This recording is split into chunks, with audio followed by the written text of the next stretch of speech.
মনটা একটু চেঞ্জ হয়ে গেল বাবা, যেহেতু এক রাত সম্পূর্ণ গ্যাপ হয়ে গেছে। আমি একটু কুফা শহরে যাচ্ছি 2-4 মিনিটের জন্য, কিছুক্ষণের জন্য। আমার হুসাইন গতকালকে বলেছিলাম, গতকাল তো নয় পরশু, হুসাইনের পাক মদিনা মুনাওয়ারা থেকে নবী পাকের দরবারে হাজিরি দিয়ে বেরিয়ে রাস্তায় চলছিলেন বলে সালাম করেছিলাম। আর এখানে বুঝার কটা কথা আছে, কেউ মাইন্ডে নেবেন না, একটু বুঝেন, মাথাটাকে ঠান্ডা করে বুঝেন। আমার হুসাইন যখন মদিনা ছাড়লেন, নবী পাকের কবর জিয়ারত করলেন। মায়ের কবর, ভাইয়ের কবর, বড় ভাইয়ের কবর, ছোট বোনের কবর আর নানীদের কবর, নবী পাকের সাহাবীদের কবর জিয়ারত করে মদিনা থেকে বেরিয়েছেন। উনি চলতে চলতে গিয়ে মক্কায় পৌঁছালেন।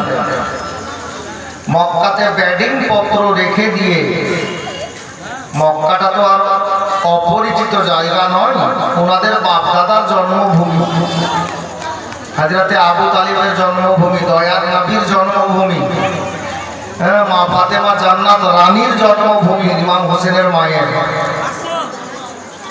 তো হারাম শরীফের আশেপাশে ওনাদের বাড়ি ঘর, বাপদাদার পৈতৃক সম্পত্তি। ইমাম হুসাইন যখন মক্কাতে পৌঁছালেন, মক্কাতে খবর হলো যে নবীর নাতি হুসাইন মদিনা ছেড়ে মক্কায় চলে এসেছেন, এখানেই থাকবেন। খবর হয়ে গেছে, ঢুকবে না ঢুকতেই। কিন্তু তারিখ লেখক লিখছেন, আমার হুসাইন নিজের ব্যাটিং পত্র রেখে দিয়ে বাড়ির মধ্যে পড়ে গেলেন। আহলো আয়ালকে, ছেলে মেয়েকে, বিবি বাল বাচ্চাকে রেখে বললেন যে তোমরা বসো, আমি আসছি। এখানে যদি হাজি সাহেব কেউ আছেন আমার সামনে, তাহলে ওনার মনে পড়ে যাবে। শুনেন, নবী পাকের জন্মস্থান যেটা, এখনো ওটাকে লাইব্রেরির স্বরূপ মক্কাতে রাখা আছে। ওই লাইব্রেরি থেকে, হ্যালো কথা বলিয়ে না, আপনাদের মধ্যে থেকে আওয়াজ আসছে। আজকে শেষ রাত, যার শেষ ভালো তার সব ভালো। লাইব্রেরিকে ডান হাতে রেখে আবু জেহেলের বাড়ি, যেটা বর্তমানে ওটাকে টয়লেট বানিয়ে রাখা আছে, বাথরুম। আসলে বাথরুম না, ওটা টয়লেট। বাথরুম শব্দের অর্থটা আলাদা আছে, কিন্তু আমাদের বলে অভ্যাস হয়ে গেছে। টয়লেট আপনার বাম হাতে আর ডান হাতে নবী পাকের জন্মভূমি, জন্মস্থান, যেটা যেই ঘরে, মামেলা ঘরে নবী পাক জন্ম নিয়েছিলেন, দুটোকে দু সাইডে রেখে দিয়ে, আর বাম হাতে আবার হারাম শরীফ, মানে কাবা ঘর হয়। মাঝখান দিয়ে আপনি হেঁটে চলে যাবেন প্রায় 400-500 মিটার, কিংবা একটু বেশি হবে 600-700 মিটার। হেঁটে গেলে মক্কার সব থেকে প্রথম এবং পুরাতন কবরস্থান। এই কবরস্থানের নাম কেতাবে লেখা আছে জান্নাতুল মালা। ওই কবরস্থানে হযরতে ইমাম হুসাইন ব্যাটিং পত্র বাড়িতে রেখে ডাইরেক্ট গেলেন কবরস্থানে। কেন গেলেন জানেন? ওই কবরস্থানে ইমাম হুসেনের নিজের নানি,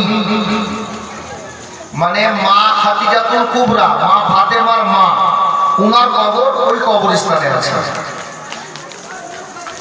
আমি 2024-এ জিয়ারত করে আসলাম আপনাদের দোয়ায়।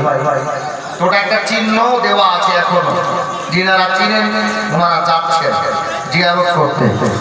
ইমাম হোসেন কি করলেন? ব্যাটিং পত্র রেখে দিয়ে গেলেন নানির কবর জিয়ারত করতে।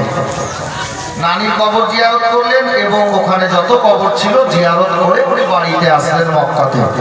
এখন বোঝা গেল কি, বুঝতে পারছেন? শরীয়তের মশলা যাদের বাড়ি তৈরি হয়েছে, ওনাদেরকে দেখেন কবর জিয়ারত করছেন। কবর জিয়ারত করা আমার নবীরও সুন্নত এবং ইমাম হুসাইনেরও সুন্নত, স্পষ্ট বুঝতে পারা যাচ্ছে। জি, আমরা কবর জিয়ারত করতে গিয়ে কি করি? অন্য কিছু তো বলি না, কোরআন পড়ি এবং আল্লাহর কাছে মাগফিরাতের দোয়া করি। জি, এটুকুই তো আমরা করি। হযরতে গেরামি, আমি বোঝানোর ক্ষেত্রে কথাটাকে পয়েন্টে ফেলে বললাম আপনাদেরকে, আমার হুসাইন মক্কায় গিয়ে নানির কবর জিয়ারত করলে, আর মদিনাতে নানির কবর, নানার কবর, বড় ভাইয়ের কবর, ছোট ভাইয়ের কবর, বোনের কবর, নানিদের কবর আর অনেক নবীর সাহাবীদের কবর জিয়ারত করে হযরতে হুসাইনের পাক মক্কা শরীফে তাশরীফ নিয়ে গিয়েছেন। বিরাদরানে ইসলাম হযরতে গিরামি হুসাইনের পাক মক্কাতে গেছেন। এই খবরটা সমস্ত এলাকায় এবং আশেপাশের শহরগুলোতে রাজ্যগুলোতে হয়ে গেছে যে হুসাইন মদিনা ছেড়ে চলে গেছে মক্কাতে। তার কারণ একটাই যে এজিদের হাতে হাত দেবেন না বলে, এজিদকে নিজের ইমাম বলে মানবেন না বলে, এই জন্য হুসাইন চলে গেছেন মক্কা ছেড়ে মদিনা ছেড়ে মক্কাতে। বাবা এই খবরটা বুসরাতে কাদসিয়াতে আর সাথে সাথে এই খবরটা চলে গেছে আপনার কুফা শহরে। তো কুফা শহরের লোক বর্তমানে কুফা শহরে যিনি গভর্নর হয়েছিলেন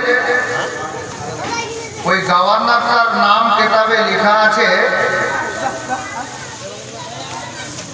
নওমান বিন বশীর। ওই গভর্নরটার নাম লেখা আছে নওমান বিন বশীর। লোকটা নিঃসন্দেহে ভালো লোক, পাঁচ ওয়াক্ত নামাজ পড়ে এবং মানুষকে ভালো নসিহত দেয়, আলোচনা করে সুফিয়ানা আন্দাজ। কিন্তু ওই লোকটা মানুষ একটা জিনিস দেখবেন, আপনার এলাকায় যদি কোনো মাতাল থাকে, জুয়ারি থাকে, আর একটা ভালো ছেলে যদি ওই লোকটার সঙ্গে ঘুরে, তো ভালো ভালো সন্দেহ করবে এই ছেলেটাও বোধহয় মদ খায়, এই ছেলেটাও বোধহয় জুয়া খেলে, নাহলে জুয়ারির সঙ্গে বন্ধুত্ব কি করে হলো, এটা অটোমেটিক মানুষ ভাবে। তো হযরতে গিরামি ওই কুফা শহরের লোক এরা একটা পার্সোনাল মিটিং করলো, হ্যাঁ ইয়াজিদের হাতে হাত দেবেন না বলে নবীর নাতি হুসাইন চলে এসেছেন মক্কাতে। আর আমাদের ইমামটা তো ভালো, কিন্তু ওর পিছনে আমরা জুমার নামাজও পড়ি না, ঈদের নামাজও পড়ি না। তার কারণ লোকটা ভালো বটে, কিন্তু ইয়াজিদের তরফ থেকে ও গভর্নর আছে, ইমাম আছে। ইয়াজিদ তো ভালো লোক না, যার জন্য ওর পিছনে আমরা ইক্তেদা করি না, না জুমার নামাজ পড়ি না, ঈদের নামাজ পড়ি। একটা কাজ কর, হুসাইনকে চিঠি লিখ, আর হুসাইন যদি আমাদের এই কুফাতে চলে আসে, আমরা সবাই মিলে তার হাতে মুরিদ হব। কুফাবাসীর লোক লিখছে, মুরিদ হব, বাইত হব, আর ওনাকে ইমাম বানিয়ে আমরা 5 ওয়াক্তের নামাজও পড়বো, জুমাও পড়বো, ঈদও পড়বো। হুজুরকে যেতে দেব না, আমরা এখানে রাখবো। কথা তো ঠিকই, মেন মাথা মতো মিলে চিঠি লিখে আমার হুসাইনের নিকটে। আমি কিন্তু 2 দিনের জীবনে 1 দিনে টানার চেষ্টা করছি, সম্ভব নেই, তবুও কথা বলি করে একটু বসুন। হযরতে ইমাম হোসেনকে চিঠি লিখে পাঠালো কাসিদের হাত দ্বারাই, কাসিদ মানে পিয়নের হাত দ্বারাই চিঠিটা মদিনাতে গেল। রাতের বেলাতে রোজার মাস ছিল, রোজার মাসের 10 রোজাতে চিঠিটা রাতের বেলায় আমার হুসেনের হাতে গিয়ে পৌঁছে গেল। আমার হুসেন চিঠিটা পড়লেন, পড়ার পরে একা পড়লেন, কাউকে দেখতে দিলেন না, পড়ে না কোনো জবাব দিলেন আর না উনি গেলেন। চিঠিটাকে চিঠতে যাচ্ছিলেন, মন বললো না রে মন, চিঠিটা কাজে আসতে পারে, এই জন্য চিঠিটাকে একটা ব্যাগের মধ্যে লুকিয়ে রেখে দিলেন ঘরে এক কোণাতে। অল্প দিনের মধ্যে প্রায় 1 থেকে 150 খানা চিঠি কুফাবাসীর তরফ থেকে আমার হোসেনের কাছে। তো হুসাইন ইবনে আলী রাদিয়াল্লাহু তাআলা কে শেষ চিঠি যেটা কুফাবাসীর তরফ থেকে আসছে, ওই চিঠিতে কি লিখেছে কুফার লোক জানো? চিঠিতে লিখেছে, হুজুর এটা আমার শেষ চিঠি লিখছি, অল্প দিনের মধ্যে 1 থেকে 150 খানা চিঠি আপনাকে লিখেছি, আপনি আসেননি আর কোনো জবাবও দেননি, যার কারণে এটা শেষ চিঠি আর লিখবো না। হুজুর যদি আপনি না আসেন, ওই নওমান বিন বশীরের পিছনে আমরা জুমার নামাজও পড়ি না, ঈদের নামাজও পড়ি না, জামাতে যাই না। আর যদি আপনি না আসেন হাসরের মাঠে, যদি আল্লাহ আমাদেরকে জিজ্ঞেস করেন কুফাবাসীর লোক তোমরা জুমার নামাজ জামাতে পড়োনি কেন, ঈদের নামাজ জামাতে পড়োনি কেন, তা আমরা বলবো আল্লাহ গো আমরা ভালো ইমাম পাইনি বলে। তা আল্লাহ তো আমাদেরকে জিজ্ঞাসা করবেন, ভালো ইমামকে তোদের বাড়িতে চলে আসতো, তোদেরকে খোঁজ করতে হতো, তোরা খোঁজ করিসনি? আমরা বলবো আল্লাহ আমরা খোঁজ করেছিলাম, নবীর নাতি হুসাইনকে দাওয়াতও করেছি 150টা চিঠি লিখে, কিন্তু উনি আসেননি, ভালো ইমাম পাইনি বলে আমরা নামাজ জামাতে পড়িনি। বলে দেবো আল্লাহর নিকটে নবীর সামনে দাঁড়িয়ে, হাসনের মাঠে। এটা শেষ চিঠি মক্কা থেকে যখন চলে আসলো আমার হুসেনের নিকটে, হুসাইন ইবনে আলী রাদিয়াল্লাহু তাআলা আনহুর মাথা খারাপ হলো, না আর দেরি করা যাবে না, আমাকে কুফা যেতে হবে। অবশেষে আমার হুসাইন কুফা যাওয়ার জন্য প্রস্তুত। মক্কার লোকেরা যেতে দিলেন না। ওনার পরিবর্তে হযরতে মুসলিম বিন আকিল, ইমাম হোসেনের নিজের চাচাতো ভাই আকিলের বেটা ইমাম মুসলিম বলছেন, হুজুর আমি যাচ্ছি। দুটা ছেলেকে সঙ্গে করে মক্কা থেকে কুফাতে গেলেন। আর কুফা শহরে মুখতার বিন আবিদ বলে একটা লোকের নাম। খালা কাল সকালে মাছ বিক্রি হবে, আজকে হবে না। চুপ করে বসে। আজকে শেষ রাত, আমি দুদিনের জীবনীকে একদিনে কভার করার চেষ্টা করছি, খুব চেষ্টা চালাচ্ছি। আপনাদের ভালো জন্য কিছুটা বুঝতে পারবেন কোথা থেকে কোথা গেল। যদিও শুনেছেন, আমি নিজের আন্দাজে বুঝাই, কোনো বক্তাকে ফলো করি না। প্রথম রাতে বলেছিলাম জি হযরতে হুসাইন ইবনে আলী, উনার পরিবর্তে মুসলিম বিন আকিল অর্থাৎ হুসাইনের চাচাতো ভাই কুফাতে গেলেন। কুফাতে একটা লোকের নাম লেখা আছে মুখতার বিন আবিদ। এই মুখতার বিন আবিদের বাড়িতে ইমাম মুসলিমের থাকার জায়গা। আর লোকের মধ্যে খবর হয়েছে কুফাতে, জানিস রে ইমাম হোসেন তো আসেননি, উনি কোনো কারণে আসতে পারেননি, তো উনি একটা বাছাই করে ইমাম পাঠিয়েছেন আমাদের জন্য। তো নবীর নাতি পাঠিয়েছেন মানে নিঃসন্দেহে ইমাম ভালো আছে। আর ওটা আবার হোসেনের চাচাতো ভাই। তো হুজুর যতদিন আসেননি, আমরা ইনার হাতে হোসেনের নামে মুরিদ হয়ে যাব, বয়াত হয়ে যাব। এই পীর মুরিদি কাজটা 1400 বছর আগে থেকে আসছে, বাবা নতুন না। আজকে একজন পীর আপনাদের সামনে আজকে এসেছেন, আসবেন ইনশাআল্লাহ। তো বেরাদার, পীর মুরিদি কাজটা 1400 বছর আগে থেকেই আসছে। আগে বাড়ি হযরতে হুসাইন ইবনে আলী রাদিয়াল্লাহু তাআলা আনহুর আশিক চাচাতো ভাই ইমাম মুসলিম, ওনাকে পেয়ে কুফাবাসী খুব খুশি। দলের পর দল লোক আসতে লাগলেন, হাতে মুরিদ হতে লাগলেন হোসেনের নামে। এক সপ্তাহের মধ্যে কমবেশ, কেউ বলছে 20,000, কেউ বলছে 22,000, কেউ একটা কবি তো 40,000 লিখেছে। কিন্তু খুতবাতে মুহাররমের লেখক লিখেছে এক সপ্তাহের মধ্যে 12,000 লোক মুরিদ হলেন। 12,000। ইমাম মুসলিমের দিলের মধ্যে খেয়াল আসলো যে কুফাবাসীর লোকেরা পরিবর্তন হয়েছে, আর ধোকা দেয় না। হুজুর হুসাইন না আসাতে, হুসাইনে পাক না আসাতে আমার হাতে যদি 12,000 লোক 7 দিনে মুরিদ হয়, তো হুজুর চলে আসলে কি হবে? তার মানে কুফার লোক বাদ থাকবে না, সবাই মুরিদ হয়ে যাবে। তাড়াতাড়ি করে একটা চিঠি লিখে পাঠিয়ে দিলেন বেরাদার। অবশেষে ওই চিঠিটা হোসেনের কাছে গেল। আর কুফা থেকে দুটা দুশমনে আলে নবী কয়েকটা চিঠি লিখে পাঠিয়ে দিল দামেস্কে ইয়াজিদের কাছে। ইয়াজিদকে লিখলো, আপনার গভর্নর, আপনার ইমাম এখানে কোনো কাজ করে না, খাই আপনার, গুণ গায় নবীর নাতি হুসাইনের। যদি কুফাকে বাঁচাতে চান, ইমাম হোসেনের চাচাতো ভাই মুসলিম চলে এসেছে, যে প্রকারে হোক আপনি এই গভর্নর চেঞ্জ করে অন্য কোনো গভর্নরকে দেন। অবশেষে দুদিনের ঘটনা কি সম্ভব? হযরতে গ্রামী ইয়াজিদ পালিত নানাই বুসরা ওবাইদুল্লাহ ইবনে জিয়াদকে গভর্নর বানিয়ে কুফাতে পাঠিয়েছিল। এই ওবাইদুল্লাহ ইবনে জিয়াদ এত বড় জাল্লাদ, এত বড় বদমাশ, এত বড় ডাকাত, কেতাবে ওর ব্যাপারে লেখা আছে যে দিন দুপুরে 1000 মানুষের সামনে যে কোনো মানুষকে মাটিতে ফেলে দিয়ে জবাই করে দিতে পারবে, এরকম সাহস। এত মারখান্ডা লোক, ডাকাত লোক। ওই লোকটাকে গভর্নর বানিয়ে পাঠিয়েছে। ওই লোকটা এসে নওমান বিন বাসিরকে চিঠি দেখালো। অনেক কাহিনী ছাড়লাম, তারপর আমি নালে সময় পাবো না, অনেক কথা মাঝে মধ্যে ছাড়ছি। হযরতে গ্রামী নওমান বিন বাসিরের জায়গায় সিংহাসনে ও আপনার ওবাইদুল্লাহ ইবনে জিয়াদ বসে, আর ইমাম মুসলিমকে খবর লাগাতে লাগলো কোন বাড়িতে আছে। যেদিন ওবাইদুল্লাহ ইবনে জিয়াদ কুফাতে ঢুকলো, সেই দিন ইমাম মুসলিমের আশিক আলে নবীর আশিক যারা ছিল, 4-5 জন মেন লোক মিলে রাতের অন্ধকারে হযরতে ইমাম মুসলিমকে মুখতার বিন আবিদের বাড়ি থেকে চুপি চুপি রাতের অন্ধকারে হানি বিন উরওয়া বলে একটা লোক, ওই হানির বাড়িতে পাঠিয়ে দিলেন। অবশেষে হানিকেও গ্রেফতার করা হলো। আমি এবার লাইনে নিয়ে আসছি, আমি ইনার শাহাদাতটা বলবো। হযরতে হানিকে গ্রেফতার করা হলো। আর বৈকাল বেলার টাইম ছিল, আমার ইমাম মুসলিম চিন্তা করলেন, ওনার কানে যখন আসলো যে ইমাম মুসলিমকে নিজের বাড়িতে জায়গা দিয়েছে বলে এই বাড়ির মালিক হানি বিন উরওয়াকে গ্রেফতার করে জেলখানায় বন্দী করা হয়েছে। শুনেছি লাঠি মেরে কপাল ফেটে গিয়েছিল, যার কারণে রক্তাক্ত হয়ে গেছেন, উনি জেলখানাতে আছেন। আমার ইমাম মুসলিম কি করলেন জানেন? আল্লাহ কিসমতে যা আছে দেখা যাবে।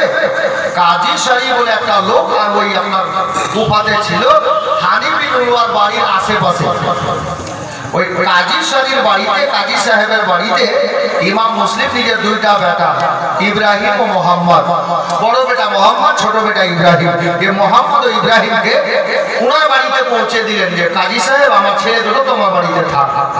ইমাম মুসলিম আর আমার ইমাম মুসলিম কি করলেন, টাইমটা দেখলেন মাগরিবের টাইম কাছাকাছি, তো ওনার সঙ্গে তো সবাই ছেড়ে দিয়েছেন, মাগরিবের টাইম।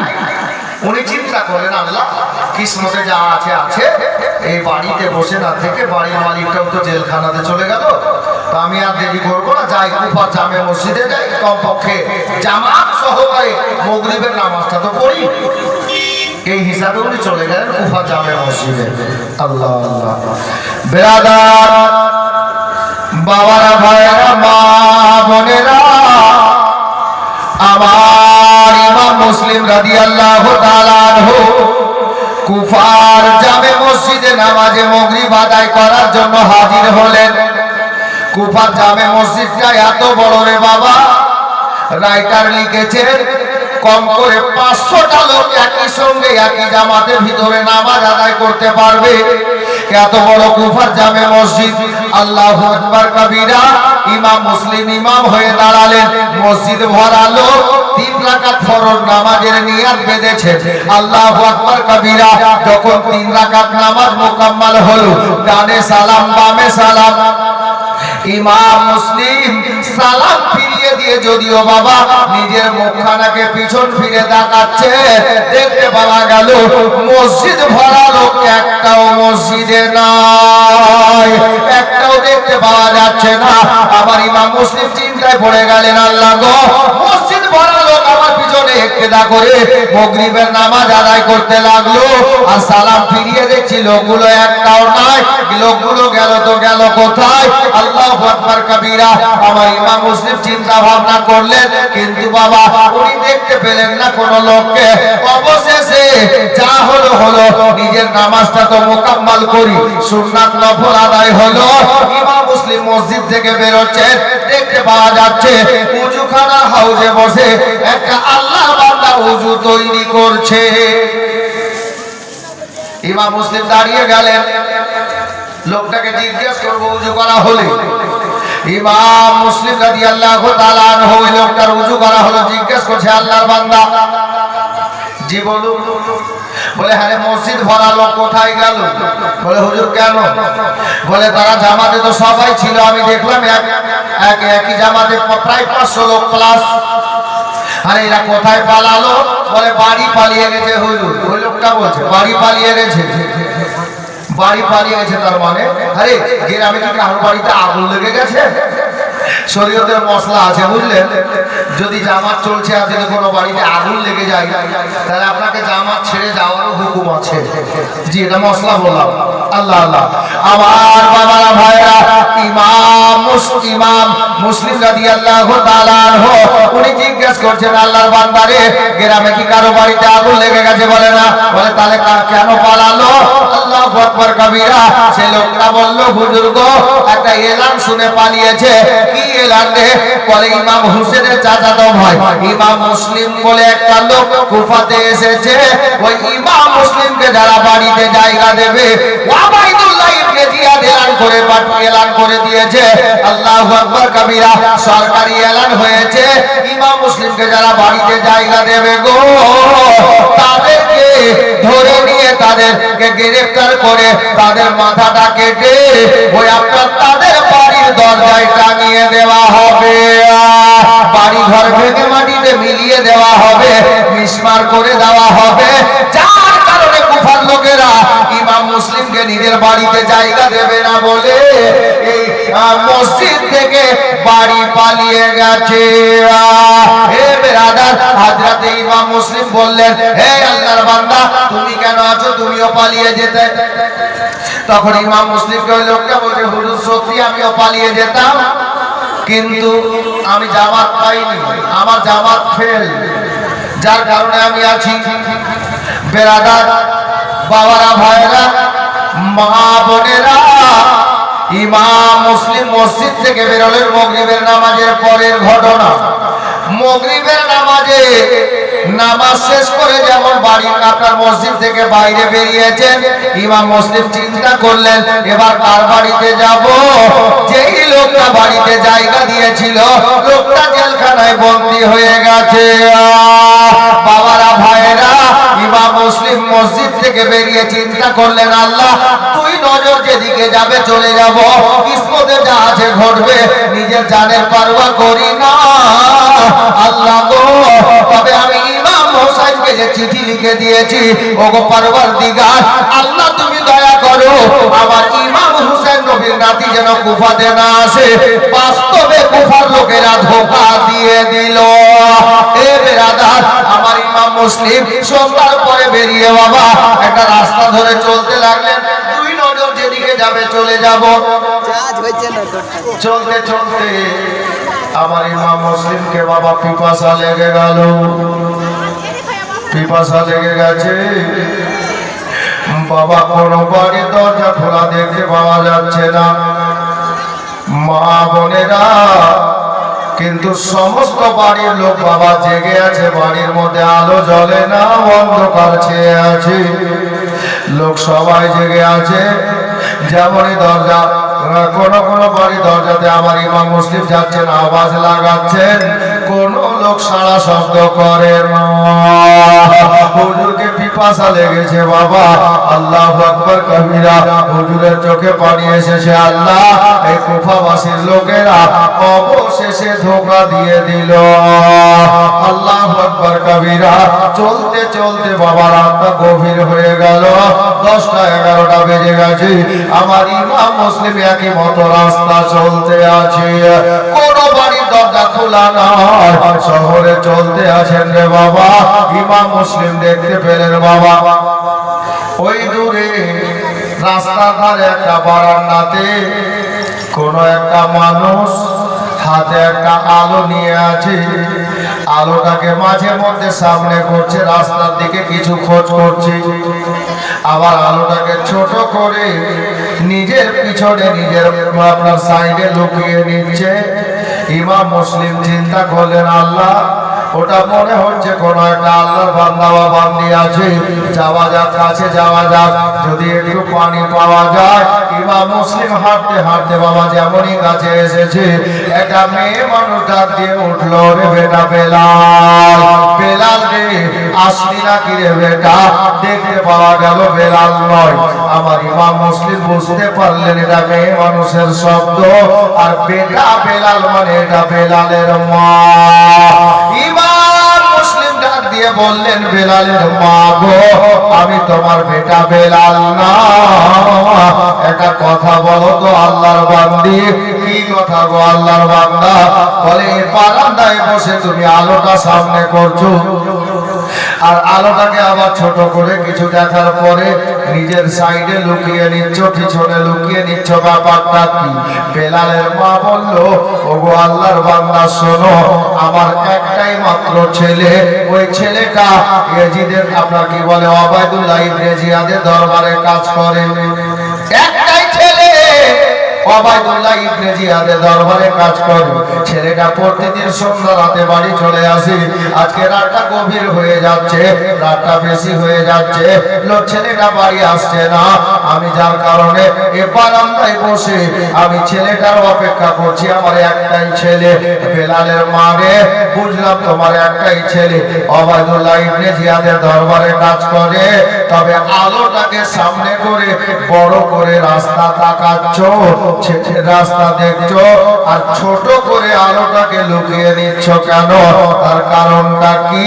তখন বেলালের মা আমার হুসাইনকে বলছে, ও আমার হুসাইনের চাচাতো ভাইকে বলছে, ওগো আল্লাহর বান্দা শোনো গো, আমি আলোটাকে ছোট করে এজন্য লুকিয়ে নিচ্ছি, কানে শুনেছি এ কুফা শহরে ইমাম হুসেনের চাচাতো ভাই এসেছে, ইমাম মুসলিম নামে একটা লোক, ওই ইমাম মুসলিম যেন আমার বাড়িতে না আসতে পারে। আচ্ছা বলেন তো, ইমাম মুসলিমের দিলে কতটা বড় ধাক্কা লাগতে পারে? মেয়েটা চিনে না যে এটা ইমাম মুসলিম, আমি ওকে বলছি এই কথাটা, ও চিনে না, দেখেনি তো। আমার ইমাম মুসলিম বলছে, আচ্ছা বেলালের মা, বুঝে গেছি তুমি কেন এই কথা বলছো, ইমাম মুসলিমকে বাড়িতে জায়গা দেবে না তাই তো? বলে হ্যাঁ। আচ্ছা ঠিক আছে। আচ্ছা আল্লাহ বান্দি বেলালের মা, হাজি বলুন, একটা কথা বলবো। কি কথা গো? বলে বেলালের মা, আমার গলাটা বড় শুকিয়ে গেছে গো, একটু পানি যদি আমাকে পান করাও তো বড় ভালো হবে। ইমাম মুসলিমকে ওই মেয়েটা বলল, আল্লাহর বান্দা এখন আমার কাছে পানি পান করতে চাহিও না গো, যাও নিজের বাড়িতে গিয়ে তুমি পান করবে, এলাকার অবস্থা ভালো নয়, শহরের অবস্থা ভালো নয়, যাও নিজের বাড়িতে পানি পান করবে। বেলালের মাকে ইমাম মুসলিম বললেন, বেলালের মা কোথায় পানি পান করব? বাড়িতে রে বাবা। আমার ইমাম মুসলিম বললেন, বেলালের মারে আমার বাড়ি বহু দূরে আছে, বহু দূরে বাড়ি, অনেক সময় লেগে যাবে, তবে তুমি যদি একটু পানি পান করাও তো বড় ভালো হবে, আমি চলতে পারছি না, গলা শুকিয়ে গেছে।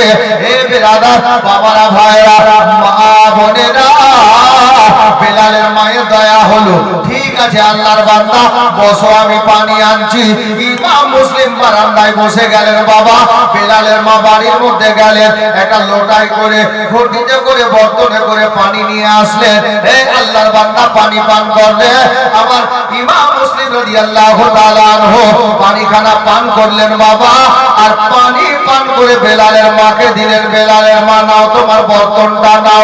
বেলালের মা বর্তন নিয়ে বাড়ির মধ্যে যাচ্ছেন আর বললেন, হে আল্লাহর বান্দা তুমি পানি চাইছো, পানি পান করিয়ে দিয়েছি, যাও তুমি নিজের বাড়ি যাও, আর আমি এই বর্তনটা ঘরে রেখে আসি। বর্তনটা ঘরে রেখে বেলালের মা বাইরে আসলো, এসে দেখছে লোকটা যায়নি, ওখানে বসে আছে। ইমাম মুসলিমকে মেয়েটা বলল, আল্লাহর বান্দা ও কেন তুমি নিজের বাড়ি যাওনি গো? যাও নিজের বাড়ির রাস্তা ধরে যাও, এলাকার অবস্থা ভালো নয়, শহরের অবস্থা ভালো নয়। আমার ইমাম মুসলিম বলছেন, বেলালের মারে আমি কোন বাড়িতে যাব, আমার কোন ঘরে যাব? বলে কেন গো? বলে বেলালের মা কুফা শহরে আমার বাড়ি তো দূরের কথা রে বেলালের মা, কুফা শহরের মধ্যে আমি নিজের একটা পা রাখবো এরকম নিজের জায়গা নয়। বেলালের মা আমার বাড়ি এখানে নয় গো, আমার বাড়ি বহু দূরে অন্য কোন শহরে আছে। বেলালের মা বলল, তাহলে বাড়িটা কোথায়, আপনার নামটা কি? আমার ইমাম মুসলিম বলছেন, বেলালের মারে আমার বাড়ি কুফাতে নয়, মক্কাতে নয় রে, আমার বাড়ি হলো নবীর সোনার মদিনাতে। বেলালের মা আমার বাড়ি হলো নবীর সোনার মদিনাতে রে, আমি ইমাম হোসেনের চাচাতো ভাই, আমারই নাম ইমাম মুসলিম। তবে বেলালের মা আমি কোন বাড়ি যাব রে? আমার জন্য কুফাবাসীর লোকেরা বাড়ির দরজা বন্ধ করে দিয়েছে, আমি কোন বাড়িতে যাব? বেলালের মা তোমারে একটা কথা বলি রে বেলালের মা, মেয়েটার নাম কিতাবে লেখা আছে বিবি দুয়া বা দুয়া বিবি। বলে বেলালের মা আমি ইমাম মুসলিম কথা দিচ্ছি, তুমি আজকে এই মুহূর্তে আমি মুসলিমকে পানি পান করিয়েছো, এর বদলে তোমাকে কিছু দিতে পারলাম না, তবে কথা দিচ্ছি বেলালের মা কাল হাসরের ময়দানে এই পানির পরিবর্তে আমি দয়ার নবীকে বলে তোমার জন্য হাউজে কাউসারের পানির ব্যবস্থা করে দেব। জোরে বলেন সুবহানাল্লাহ। এ বেরাদার আমার বাবারা, ভাইয়েরা, আমার ইমাম মুসলিম বললেন, হাসরের ময়দানে হাউজে কাউসারের পানির ব্যবস্থা করে দেব। মায়ার নবীকে বলে দিয়ে, এ মুসলমানেরা, আমার নবীর হাদিসে পাক আছে, কোন আল্লাহর বান্দা বা বান্দি যদি একটা বার হাউজে কাউসারের পানি পান করে নাই গো, আমার নবী বলেন ওই আল্লাহর বান্দাকে আর 50,000 বছর পিপাসা লাগবে না।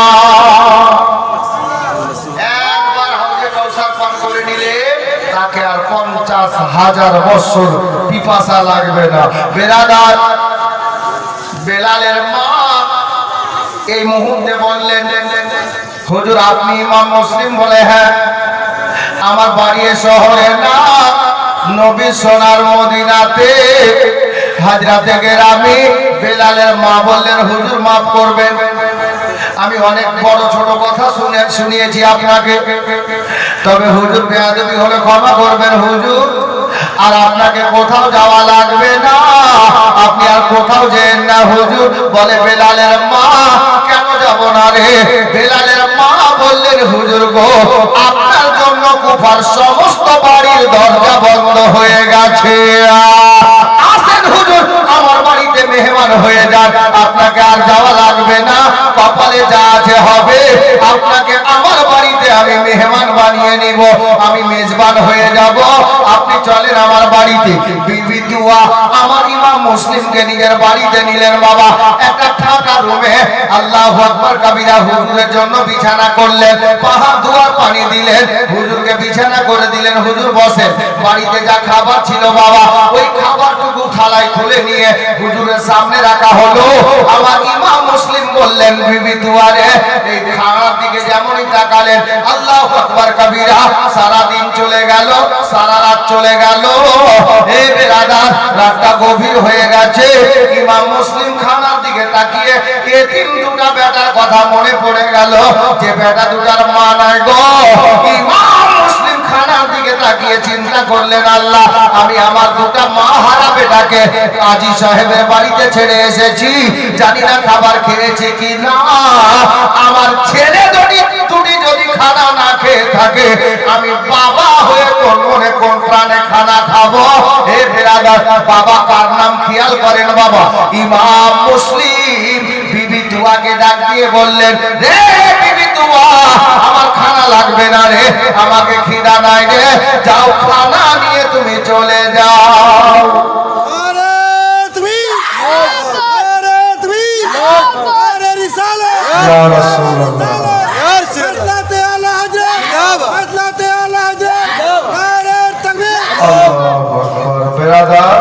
আমার ইমাম মুসলিম ছেলেদের কথা মনে পড়লো বলে বাবা খেতে পারলেন না।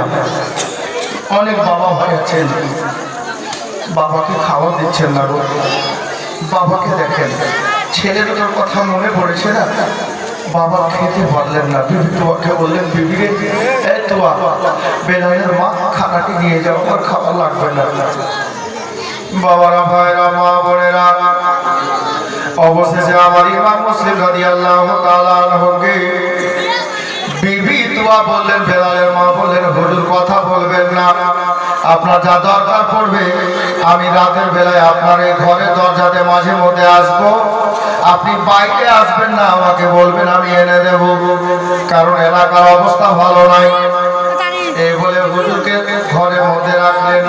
বেশ কিছুক্ষণ পরে বিবি তোয়ার ছেলে বেলাল বাড়ি আসলো, নিজের ছেলেকে খাওয়া দাওয়া করালো, আর বাড়িতে ঘুমাতে দিল, ঘরের মধ্যে বিছানা করে দিল। কিন্তু বেলালের মা মাঝে মধ্যে আধা ঘন্টা পরে, 1 ঘন্টা পরে, 10 মিনিট পরে ওই দরজার দিকে যাচ্ছেন। বাবা যেই দিকে আমার ইমাম মুসলিম যে ঘরের মধ্যে রয়েছেন, হে বাবারা, ভাইরা, মা বোনেরা গো, বেলাল জেগে আছে, মাকে জিজ্ঞেস করছে, মা ব্যাপার কি, ঘরের দিকে বারবার কেন যাচ্ছে? বলে কিছু না বেটা, মানে কিছু তো আছে, তোমার বেটা তো কেউ নেই। তো বেলালের মা বললো, বেটা দেখ শোন, আমি তোকে বলবো ঠিকই, কিন্তু তুই আমার মাথায় হাত রেখে বল, আমার সঙ্গে ওয়াদা কর যে আমি যেটা কথা বলবো তুই কাউকে বলবি না। তো বেলাল বললো, ঠিক আছে মা বলেন, আমি ওয়াদা করছি কাউকে বলবো না। বললো, ব্যাপার হলো এই বেটা, ইমাম মুসলিমকে আমি নিজের বাড়িতে জায়গা দিয়েছি, হুজুর আমাদেরই বাড়িতে আছে, এই খবরটা যেন কেউ না জানে, তোর মা তুই ছাড়া। ঠিক আছে মা, কাউকে বলবো না। কিন্তু যখন সকাল হলো, বেলাল প্রত্যেক দিন চাকরিতে ডিউটিতে যায় সকাল 9টাতে, আজকে 6টাতে বেরিয়ে গেল। তো বেলালের মা চিন্তা করছে, ব্যাপার কি বেটা, আজকে সকাল সকাল কেন বেরোচ্ছে, তো টাইম হয়নি।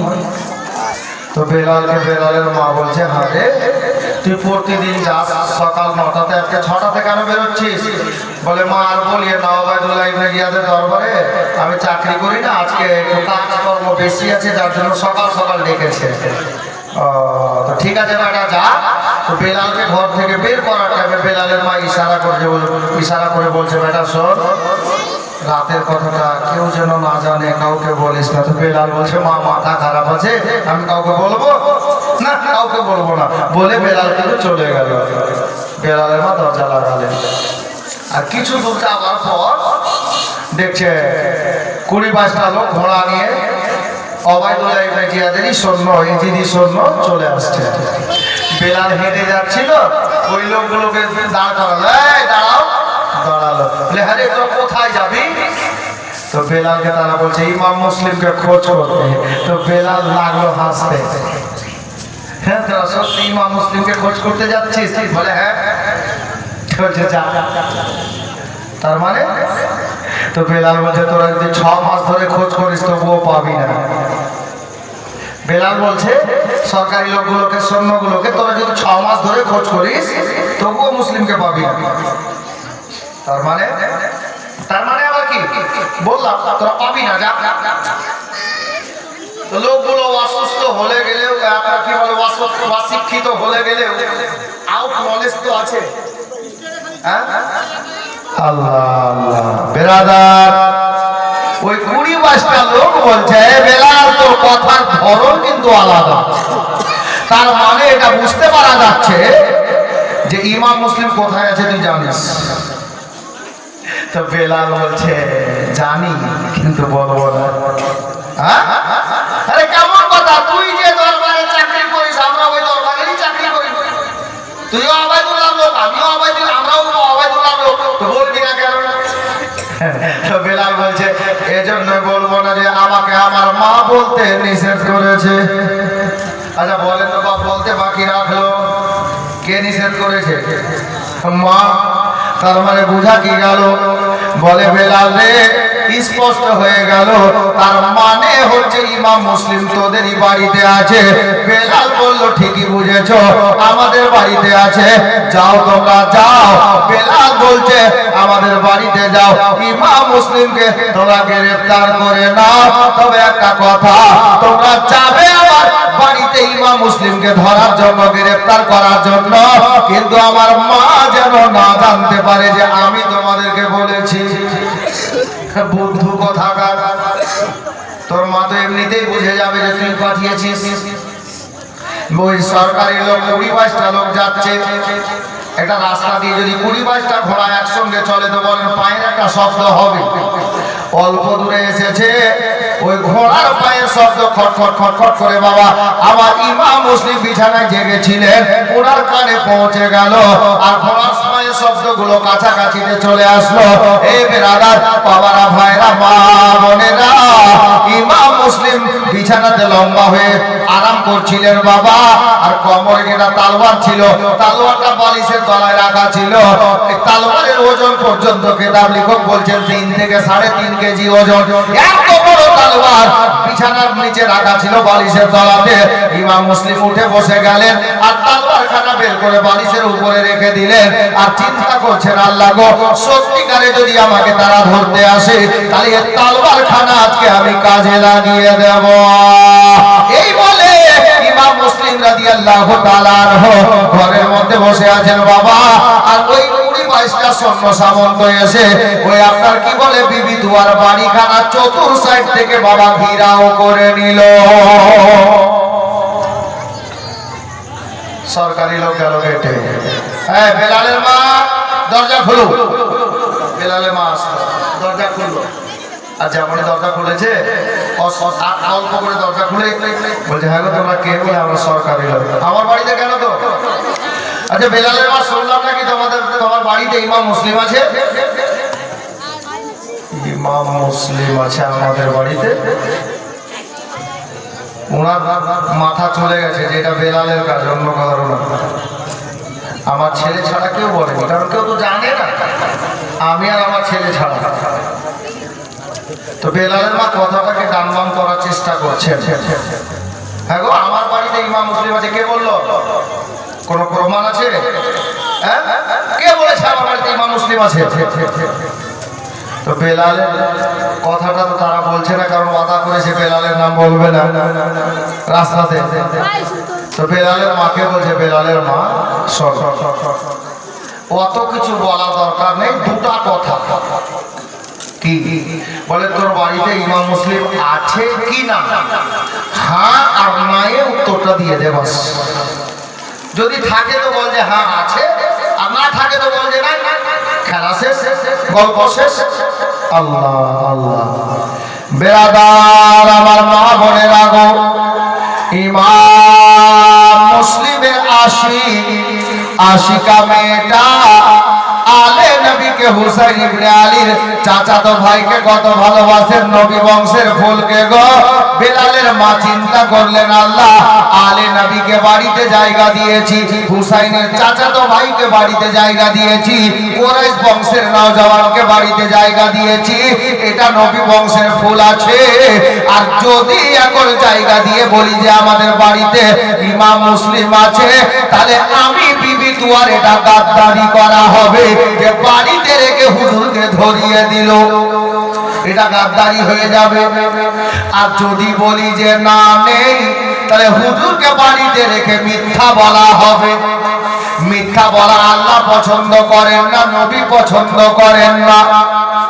কিন্তু বিবি দুয়া উনি চিন্তা করলেন, আল্লাহ গো, আজকে জেনে বুঝে আলে নবীর জন্য আমি একটা মিথ্যা কথা বলবো, এর কারণে যদি 1000 বছর জাহান্নামের আগুনে আমাকে পুড়তে হয়, আমি পুড়তে রাজি আছি, তবে আলে নবীর সঙ্গে গাদ্দারি করতে রাজি নাই।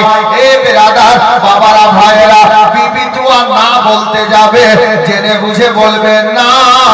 এহেন অবস্থাতে ইমাম মুসলিম বাবা নিজেকে তৈরি হয়ে হাতে তলোয়ার নিয়ে ঘরের দরজা খুলে বেরিয়ে গেলেন আঙিনাতে। এই বেলালের মা, না বলতে হবে না, বলে দে যে তোর বাড়িতে ইমাম মুসলিম আছে। এ বেরাদার, না বলে কাউকে বাঁচানো যায় না রে, কপালে যা আছে হবে। সরে যা বিবি দুয়া, আজকে আমার তলোয়ার খানা কাজে লাগিয়ে দিলে। মক্কা থেকে কুফাতে আসার পরে সবাই সঙ্গে ছেড়ে দিয়েছে, আমার তলোয়ারটা সঙ্গীর সাথী হয়ে আছে, এই তলোয়ার খানাকে আজকে কাজে লাগিয়ে দেব। এই জওয়ান ভাইরা, চাচারা, মা বোনেরা গো, আমার ইমাম মুসলিমকে বাবা যেমনই দেখতে পেয়েছে সৈন্য বাহিনী 20-22টা লোক, বিবি দুয়া দরজা থেকে সরে গেল, আর একই সঙ্গে 20-22টা লোক একই সঙ্গে বিবি দুয়ার বাড়িতে ঢুকে গেল। তলোয়ার চলতে আরম্ভ হয়ে গেল। ইমাম মুসলিম একা আর 20-22টা সৈন্য রে বাবা, সবাই তলোয়ার চালাচ্ছে আমার ইমাম মুসলিমকে লক্ষ্য করে। এ বেরাদার, কথাতে আছে মারলে মার খেতে হয়, কটা লোককে আপনি থামবেন বাবা। এ বাবারা ভাইরা, নওজওয়ান সঙ্গী সাথীরা গো, কিন্তু রাবি লিখতেছেন, লেখক লিখতেছেন কিতাবের পাতাতে, ইয়াকাতে ইমাম মুসলিম হুসাইনির জাজবা নিয়ে কুরাইশ বংশের নওজওয়ান গো 20-22টা লোককে কাবু করে রেখেছে। এ বেরাদার, কিন্তু তলোয়ার চালাতে আছে। হঠাৎ করে সামনে দিক থেকে একটা বদবাখা, একটা কামবাখা আমার ইমাম মুসলিমকে পেশানি লক্ষ্য করে, মাথাটা লক্ষ্য করে তলোয়ার যেমনই চালাতে যাবে, আমার ইমাম মুসলিম বাবা দেখে ফেলেছে। আর যেমনই তলোয়ার খানা মারতে যাবে, ইমাম মুসলিম রাদিয়াল্লাহু তাআলা আনহু অমনি বাবা পিছন পায়ের মতো সরে গেলেন। আর যেমনই সরে যাওয়া, তলোয়ারটা আপনার কি বলে হুজুরের মাথাতে লাগলো না, মুখটা টানতে গিয়ে পিছন দিকে হটতে গিয়ে দেখতে পাওয়া গেল তলোয়ারের আগাখানা গিয়ে লাগবি তোলা আমার ইমাম মুসলিমের উপরকার ঠোঁটে গিয়ে লেগে গেল। এই বাবারা ভাইরা, মা বোনেরা গো, তালওয়ারটা যেমনই ঠোঁটে লেগেছে, হুজুরের উপরকার ঠোঁটখানা কেটে একটা ঠোঁট দুই ভাগে বিভক্ত হয়ে গেল। ঠোঁটটা কেটে দুদিকে সরে গেল, আর তালোয়ারের আঘাতে লেগে গিয়ে হুজুরের দুইখানা দাঁত শহীদ হয়ে ধরে মাটিতে পড়ে গেল। বাবারা ভাইরা, এখানে গিয়ে দাঁড়াচ্ছে না, তালোয়ারের আঘাখানা গিয়ে নিজের ঠোঁটেও লেগে গেল। রাবি লিখতেছেন বাবা, কেতাব লিখক কেতাবের পাতায় লিপিবদ্ধ করেছেন, ইমাম মুসলিমের একটা ঠোঁট কেটে দুই ভাগে বিভক্ত, দাঁত মোবারক শহীদ হয়ে জমিনে পড়ে গেছে। হুজুরের রক্ত এত বেরোতে আরম্ভ হয়েছে বাবা, দাড়ি মোবারক সিনার কাপড় রক্ততে ভিজে যাচ্ছে। এ বাবারা, মা বোনেরা, ইমাম হুসেন রাদিয়াল্লাহু তাআলা আনহু আশিক দিওয়ানা হযরতে মুসলিম বিন আকিল আর নিচে দাঁড়ালেন না বাবা। এহেন অবস্থায় বিবি দুয়ার বাড়ির ছাদে চলে গেলেন। ছাদে গিয়ে আমার ইমাম মুসলিম একাই দাঁড়িয়েছে, 20-22টা লোক উপরে উঠতে পারছে না। কিন্তু বেরাদার, আমার ইমাম মুসলিম রাদিয়াল্লাহু তাআলা আনহু সোনার মদিনার দিকে মুখটা ফিরিয়ে দাঁড়িয়ে আছেন, আর আল্লাহ তাবারক ওয়া তাআলা দরবারে আরজ করছেন, নবীর দরবারে উনি সালাম পড়ছেন, ইয়া রাসূলুল্লাহ, ইয়া হাবিবাল্লাহ, নবী গো, মনে বড় আশা নিয়ে এসেছিলাম ইয়া রাসূলুল্লাহ, সোনার মদিনাতে আবার যাব, আপনার রওজা মোবারকে হাজিরি দেব, আপনাকে ডাইরেক্ট সালাম জানাবো। কিন্তু নবী গো, আর মনে হয় সোনার মদিনা যাওয়া হলো না, আপনার দরবারে দাঁড়িয়ে আর সালাম পড়া হলো না, মনের আশা মনেই থেকে গেল। বাবারা ভাইয়েরা, ইমাম মুসলিম ছাদে দাঁড়িয়ে কাঁদে। আমি শেষ রাতে বলবো রে বাবা, ইমাম মুসলিম কাঁদছেন, ইয়া রাসূলুল্লাহ, সোনার মদিনা যাব, এই আশা নিয়ে এসেছিলাম। এখানে মহিষপুরের সরজমিনে, আলিপুরের সরজমিনে যত দাদা ভাই বসে আছেন, আজকে শেষ রাত, পীর সাহেব কিবলা এসেছেন, উনি দোয়া করে দেবেন শেষ রাতের বেলাতে ইমাম মুসলিমের ওসিলাতে আল্লাহ পাক মরার আগে আপনাকে যেন একবার সোনার মদিনা যাওয়ার তৌফিক দান করেন। আমি একটা লোককে পাঞ্জাতানের মহব্বতে, 5 পাঞ্জাতানের মহব্বতে আল্লাহর ওয়াস্তে 1000 টাকার কথা বলছিলাম। পারবেন কোন আল্লাহর বান্দা? একজন পারবেন বাপ? মাত্র একটা লোক, কে পারবেন? একটু হাতটা দেখান। পীর সাহেব আজকে দোয়া করে দেবেন, আপনাকে আল্লাহ পাক মরার আগে একবার সোনার মদিনা যাওয়ার, মক্কা যাওয়ার জন্য তৌফিক দান করেন। একটা আল্লাহর বান্দার কাছে আমি আরজ করব, 1000 টাকা আলে নবীর মহব্বতে, ইমাম হুসেনের আশিকের মহব্বতে। এখন শুনবেন বাবা, অন্তর কেঁপে যাবে। পারবেন কোন আল্লাহর বান্দা আছেন 1000 টাকা কোরবানি দিতে? একজন, আজকে শেষ রাত, একটা কোন আল্লাহর বান্দা বা কোনো মা যদি পারেন, বা কোনো বাচ্চাকে বলে পাঠান, আছেন কোনো দাদা ভাই জীবনে অনেক কিছু করেছেন, বা এরকম ছেলে এখানে বসে আছে, আমার মনে একটা আশা আছে আমার মা বাবা যেন মক্কা মদিনা শরীফ যেতে পারে, এরকম কোনো ছেলে আছে আশা নিয়ে নবীর ওসিলাতে, নবীর মহব্বতে, মা বাবার ভালোবাসা অন্তরে নিয়ে 1000 টাকা পাঞ্জাতানের মহব্বতে পারবেন? একজন, একজন মাত্র। নেই কোনো দাদা, কোনো ভাই? পকেটে নিয়ে কালকে দিয়ে দিয়ে। সুবহানাল্লাহ, নারে তাকবীর, নারে রিসালাত, ইসলাম বলেন জিন্দাবাদ। দেখেন ইউটিউবার ছেলেটা প্রতিদিন দিচ্ছে, আজকেও 1000 টাকা ভাই আমার দেবে, ইশারা করেছে ইনশাআল্লাহ তাআলা। বিরাদরানে ইসলাম, হযরতে গিরামি, মাশাআল্লাহ, আলহামদুলিল্লাহ। কোনো মা বোন যদি পারেন একজন বলে পাঠান দেখি, দেখা যাক। তো এটা তুমি পোস্ট দিতে চেয়েছিলা, বলে দিলা, আলহামদুলিল্লাহ। দেখেন ইউটিউবারটা নগদ করে দিল, মাশাআল্লাহ, আলহামদুলিল্লাহ। দেখেন বিনা নামে কত আছে গো, সুবহানাল্লাহ, নারে তাকবীর, নারে রিসালাত, ইসলাম বলেন জিন্দাবাদ। এই দেখেন একজন বিনা নামে কোন আল্লাহর বান্দা আলে নবীর মহব্বতে 5000 টাকা দাতা বলেন জিন্দাবাদ, মাশাআল্লাহ।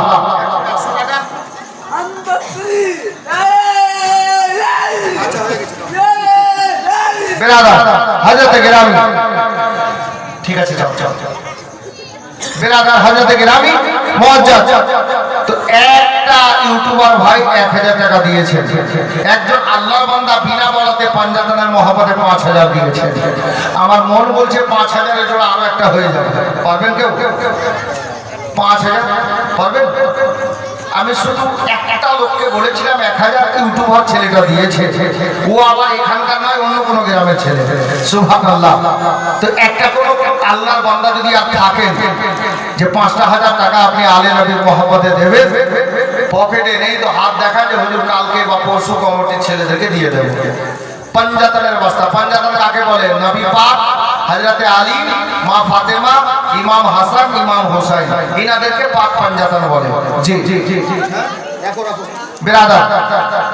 তো যদি পারেন তো কোনো আল্লাহর বান্দা একটা যদি হাত দেখিয়ে দিতেন যে হুজুর পকেটে নেই, আমি কাল পরশু দিয়ে দেবো 5000 টাকা। আর এই জীবনটা শুনছি প্রতি বছর হয়। জি জি জি এখন শুনবেন, অন্তর কেঁপে যাবে। একটা লোক যদি পারেন তো 5000 পাঠান। আমি তো পাঞ্জাতনের ওয়াস্তা যখন দিয়েছি, আমি বলবো 2 নম্বরে 1000 টাকা কেউ পারবেন? একটু হাত দেখা। পকেটে নেই, কাল সকালে দিয়ে বলেন পারবেন 2 নম্বরে? বাস এই কলমটা পূর্ণ করে দেন, ইনশাআল্লাহ তাআলা 1000 টাকা, বেশি নয়, 2 নম্বরে 1000 টাকা। একটাও দাদা ভাই নেই নিজের মা বাবার মহব্বতে। আপনি দেখেন আমার চাচা 1000 টাকা, নারে তাকবীর, নারে রিসালাত, ইসলাম বলে জিন্দাবাদ। দ্বিতীয় নম্বরে 1000 টাকা আমার চাচা। নামটা লিখে নেবেন না চিনেন? সুবহানাল্লাহ। আচ্ছা উনি দিয়ে দিবেন। 2 নম্বর হয়েছে, 3 নম্বরে সুবহানাল্লাহ। আসুক যতই তুফান আমি কবু ডরি না, আমার হৃদয়ে কাবা, নয়নেতে মদিনা, আমার হৃদয়ে কাবা, নয়নেতে মদিনা।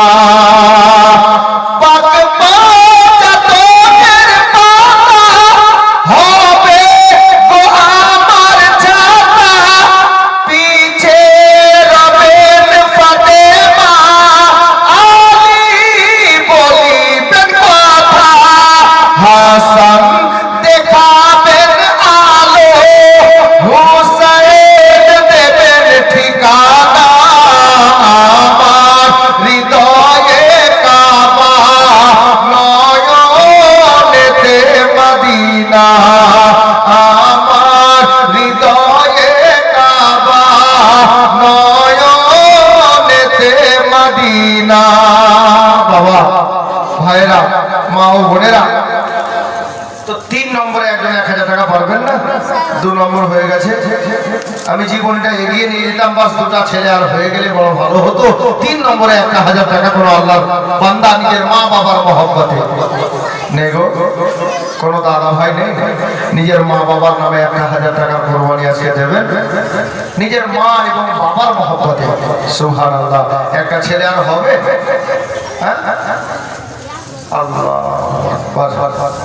আচ্ছা কোনো মা বাবা পারবেন 1000 টাকা কোরবানি দিতে নিজের শ্বশুর শাশুড়ির নামে? হাফিজ সাহেব একটু খেয়াল রাখেন মা বোনদের দিকে।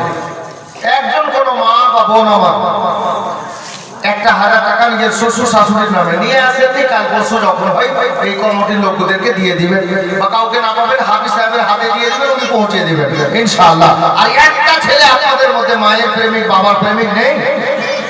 একজন মাত্র, তাহলে 3 নম্বর কলমটা হয়ে যেত ইনশাআল্লাহ। বেজন হয়ে যান বাস, পারবেন না?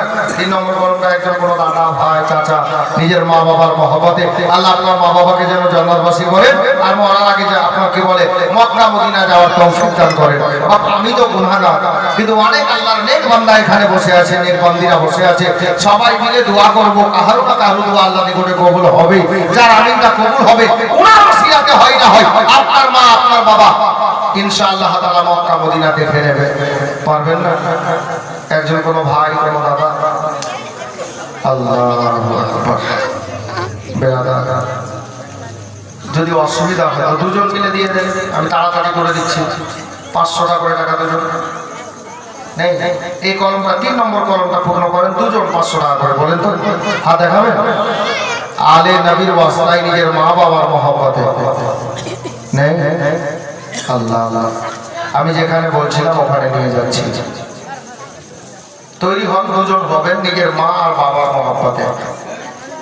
যেখানে বলছিলাম মা বোন আপনারা কেউ পারবেন 500 করে দুজন দেন, 1000 ভারী যদি হয়। এই যে লোকগুলো আছে একটু ইশারা করেন, 500 করে দুজন। আপনারা বলেন তো নিজের শ্বশুর শাশুড়ি মা বাবার নামে 500টা করে টাকা, দুজন মাত্র। মানে একজন পারবেন না? 1 মিনিট বাবা, কারণ এত বড় প্রোগ্রাম, একটা খরচের বিষয় আছে, ঠিক কি না? যার জন্য আপনারা বলছি একটু দাঁড়ান, একটু দাঁড়ান। মা বোনদের দিকে কেউ এখানে আছেন একজন কেউ 500 টাকা পারবেন দিতে? নেই নেই কোনো আল্লাহর বান্দি? শ্বশুর শাশুড়ি মা বাবা সবার নামে 500 টাকা পারবেন না? মা বোনদের এ দেখেন একজন মা 100 টাকা দিয়েছে, আলহামদুলিল্লাহ। জি জি জি জি, 500 টাকা একজন মা ভালো পারবেন না? একজন পারবেন না কেউ?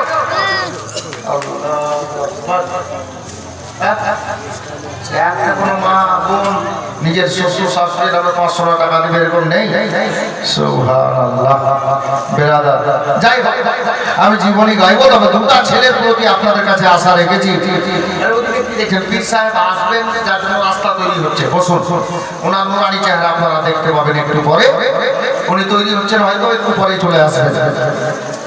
আমি যেখানে বলছিলাম ওখানে নিয়ে যাচ্ছি। ইমাম মুসলিম বিবি তুয়ার বাড়ির ছাদে দাঁড়িয়ে সোনার মদিনার দিকে মুখ করে উনি সালাম পড়ছেন নবীর দরবারে। ইয়া রাসূলুল্লাহ, মনে বড় আশা ছিল, কিন্তু আর মনে হয় সোনার মদিনা যাওয়া হলো না। বেরাদার, বাবারা, ভাইরা, মা বোনেরা, আমার ইমাম মুসলিম রাদিয়াল্লাহু তাআলা আনহু ওই ছাদের উপরে দাঁড়িয়ে আল্লাহর কাছে প্রার্থনা করছেন, আল্লাহ গো, আমি যে আমার কি হবে, যা হবে হবে, আমি নিজের জানের পারওয়া করি না। ইমাম হুসাইন নবীর নাতিকে যে আমি চিঠি লিখে ডেকে পাঠিয়েছি, আল্লাহ যেন আমার হুজুর ইমাম হুসাইন আর না আসে। বাবারা, ভাইরা, এ দেখেন কোন মা কোন বোন আল্লাহর বান্দি একজন 500 টাকা নগদ পাঠিয়েছেন, আল্লাহ যেন কবুল করেন। আমি সুমামি জাযাকাল্লাহ। একজন মা বা বোনা তৈরি হন তাড়াতাড়ি করে। আর ছেলেদের দুটা চেয়েছি, দুটাই বাকি। সুবহানাল্লাহ। আমি মাত্র 500 টাকা করে টাকা মা বাবার নামে দান দিতে বলেছি। আজকে সবাই মিলে দোয়া হবে, আর খাস করে পীর সাহেব দোয়া করে দেবেন। এই বেরাদার, বাবারা, ভাইরা, মা বোনেরা, বলতেছিলাম গো, ইমাম মুসলিম রাদিয়াল্লাহু তাআলা আনহু আমার আল্লাহ পাকের দরবারে এটাই প্রার্থনা করছিলেন, আল্লাহ গো, আমার ইমাম হোসেন যেন মক্কা থেকে কুফাতে না আসে। যদি বেরিয়েছেন, আল্লাহ আপনি দয়া করে ঘুরিয়ে দিয়ে এটা প্রার্থনা করছিলেন, আর নিজের জানের পরোয়া করছেন না। ইয়া রাব্বাল আলামিন, কুফাবাসীরা ধোঁকা দিল, আমার কোনো দুঃখ নাই, কিন্তু হুজুর যেন না আসে। আমি নবীর মহব্বতে, নবীর নাতি হুসাইনের ভালোবাসাতে নিজের গলা কাটিয়ে দেব, আমি পরোয়া করব না।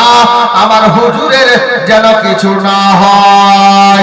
যেই হুসাইনকে নবী নিজের কোলে বসিয়েছেন, ফুলের মতো শুঙেছেন, আর কপালে চুমা দিয়েছেন, চুমেছেন এবং শুঙেছেন। হে বেরাদার, সাহাবীরা জিজ্ঞাসা করতেন, ইয়া রাসূলুল্লাহ, আপনার নাতিকে আপনি কপালে চুমা দিচ্ছেন, ঠোঁটে চুমা দিচ্ছেন, এটা বুঝতে পারছি হুজুর গো, এটা মহব্বতে মানুষ মানুষকে চুমা দেয়, কিন্তু ইয়া রাসূলুল্লাহ, ইমাম হাসান হোসেনকে আপনি শুনছেন, ব্যাপারটা কি? আমার নবী বলেন, এ আমার সাহাবীরা, আমি আমার মা ফাতেমার বেটা দুটোকে, আমি আমার নাতি দুটোকে যখন শুনছি রে, আমি নবী এদেরকে যেমনই শুনছি, এদের মধ্যে থেকে জান্নাতের সুগন্ধি পাচ্ছি।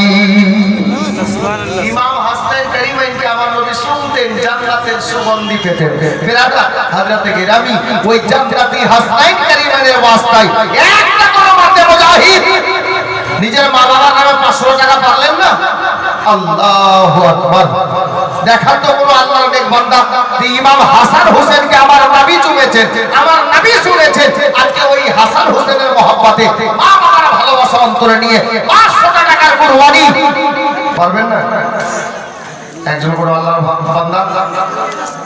একজন নওজওয়ান ভাই নিজের মায়ের নামে বাবার নামে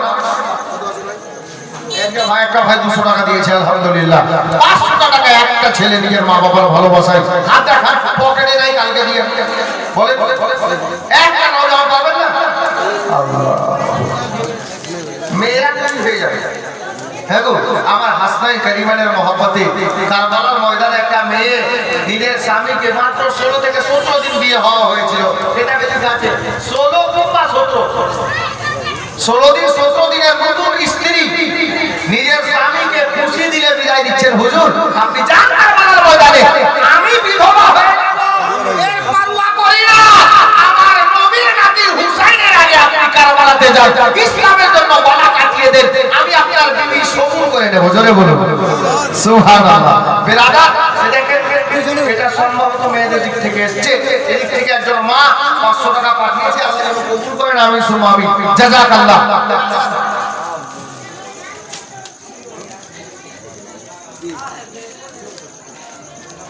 কে দিল?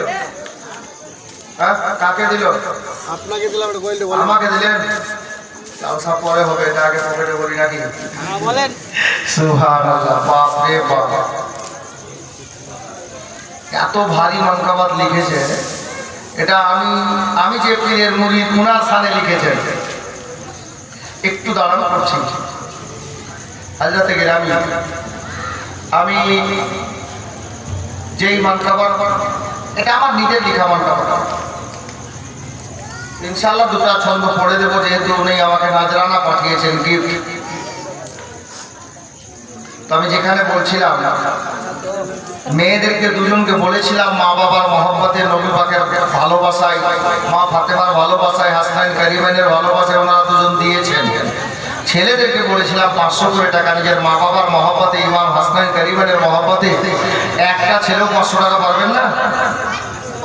এখন হচ্ছে কিন্তু কোন দাদা ভাই একজন 500 টাকা আলে নবীর মহব্বতে। হ্যাঁ গো আব্দুল ওয়াহাব বলে একটা লোক কারবালাতে আমার হোসেনের মহব্বতে নিজের গলা কাটিয়ে দিচ্ছেন।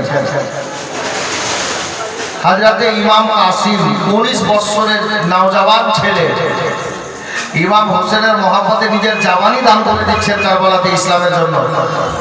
আর 500 টাকার কোরবানি দিতে পারবে এরকম কোনো ছেলে নেই? হ্যাঁ পারবেন না?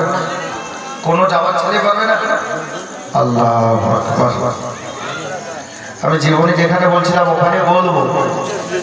হ্যাঁ তুমি বাপ রে বাপ।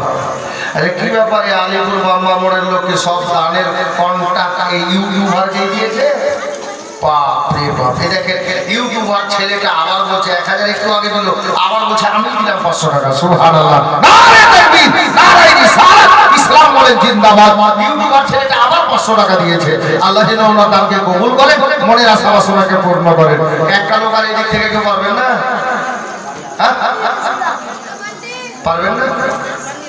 এই ছেলেটা বাকি আর কেউ জওয়ান ছেলে নাই যে 500 টাকা নিজের মা বাবার নামে দেবে?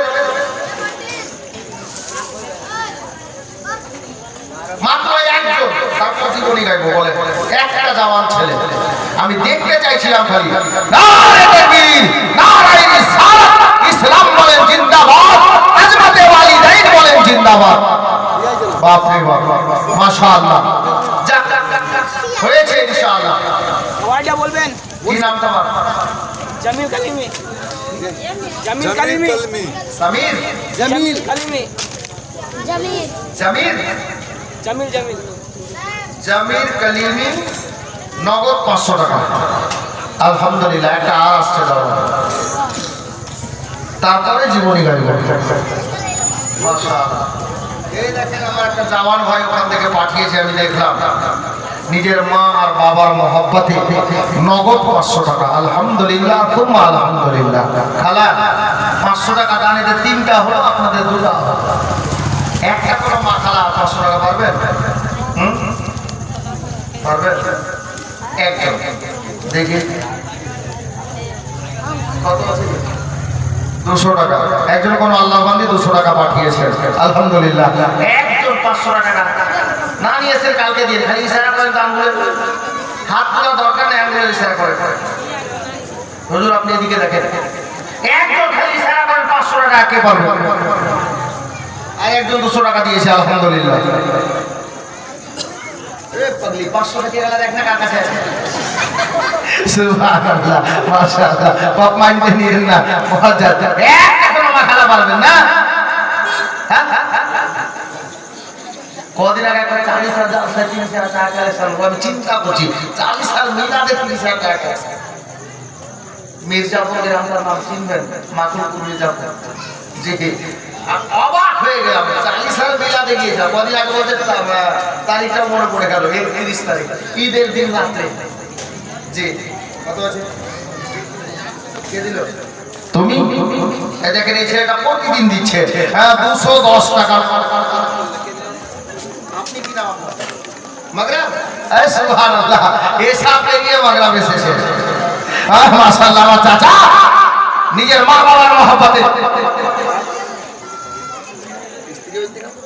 সুবহানাল্লাহ দেখেন আমার চাচা মাগরাব আলী সাহেব হিসাব করে এসে স্ত্রীর নামে 500 টাকা আরে তাকবীর নারে রিসালাত ইসলাম বলে জিন্দাবাদ বুঝতে পারা গেল বাংলাদেশের ছেলেরা স্ত্রীকে ভালোবাসে বুঝতে পারলেন স্ত্রীর নামে 500 টাকা আচ্ছা বাংলাদেশের মেয়েরা নিজের স্বামীকে ভালোবাসে কিনা আপনারা দেখবেন না দেখবেন কিনা একজন কোন মা বাবা বা খালা বা মাসি বা পিসি নিজের স্বামীর নামে 500 টাকা দেন তো এবার দেখেন এরা ভালোবাসে কিনা নিজের স্বামীকে হ্যাঁ এবার দেখা যাক কি হয় সুবহানাল্লাহ আমি তো প্রমাণ দেখবো আজকে ছেলেরা যখন নিজের স্ত্রীকে ভালোবাসে এখানকার তো মেয়েরা নিজের স্বামীকে ভালোবাসে কিনা লিয়াই না রে পাগলিটা লিয়াই না টাকাটা রে দেখতে বসে সুবহানাল্লাহ এ দেখেন মাশাআল্লাহ এই মায়ের নামে মাশাআল্লাহ ভাই 100 টাকা পকেটে ছিল মায়ের নামে দিয়েছে আলহামদুলিল্লাহ তুমি আলহামদুলিল্লাহ বিরাদার লিয়াই না টাকা দেখাচ্ছি জামা যায় সুবহানাল্লাহ মাশাআল্লাহ বিরাদার कभी माँ बाप न रूठे किसी की माँ न रूठे किसी का बाप न रूठे किसी की माँ न रूठे रिम झिम रहमत की बारिश उस घर में होती है जिस बेटे के घर में यार আমি ভাবলাম 500 টাকা আছে সুবহানাল্লাহ তো বাড়ি কোথায় গে হ্যাঁ মাজামপুর আপনি দিয়ে সতাদু আর গ্রামের আপনার মহিষপুর সুবহানাল্লাহ মাশাআল্লাহ দেখেন একজন আর 100 টাকা দিয়েছে रिम झिम रहमत की बारिश उस घर में होती है जिस बेटे के घर में यारो जन्नत सी माँ रहती है जिस बेटे के घर में यारो जन्नत सी माँ रहती है तो उस घर का हर एक बच्चा खुशियों से बह के किसी की माँ न रूठे किसी का बाप न रूठे किसी की माँ न रूठे किसी का बाप न रूठे কয়েকজন 150 করে দিয়েছে আলহামদুলিল্লাহ আল্লাহ যেন কবুল করে আমিন সুমা আমিন কিন্তু একটা মা বা বোন নিজের স্বামীর নামে 500 টাকা পারবেন না না নিয়েছেন পরে দিয়ে একটু ইশারা করেন তো নাম বলিয়ে না 500 টাকা দিয়ে স্বামীর নামে আরে স্বামীকে ভালোবাসা জান্নাত আনি মা ফাতেমার সুন্নাত জি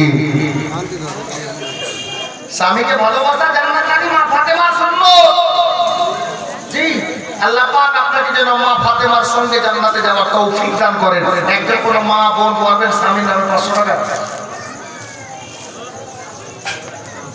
বুঝতে পারছেন চাচা একটাও স্বামীকে ভালোবাসে হ্যাঁ কে তুমি এই শোনো তোমার বিয়ে শাদী হয়েছে হয়নি আল্লাহ যেন ভালো মেয়ে নসিবে জুটায় 100 টাকা দাও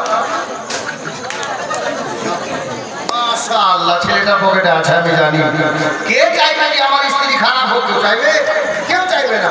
ও চাইছে যে আমার স্ত্রী যখন হবে যেন ভালো একটা মেয়ে আমার স্ত্রী হয়। আলহামদুলিল্লাহ এই আশাতে 100 টাকা দিয়েছে, আল্লাহ যেন কবুল করেন। আমি সুমামি জাযাকাল্লাহ। তাহলে বোঝা যাচ্ছে এরা নিজের স্বামীকে ভালোবাসে না, খালি উপরে উপরে করে নাকি? নাহলে এতক্ষণ 500 টাকা দিত না কেউ। একজন দিলে বলবো যে না সবাই নিজের স্বামীকে ভালোবাসে, পারবেন না? আরে কোনো খালা, কোনো মাসি, কোনো পিসি, কেউ একজন নিজের স্বামীর মহব্বতে 500 টাকা আপনি নাম বলিয়ে না ইশারা করেন।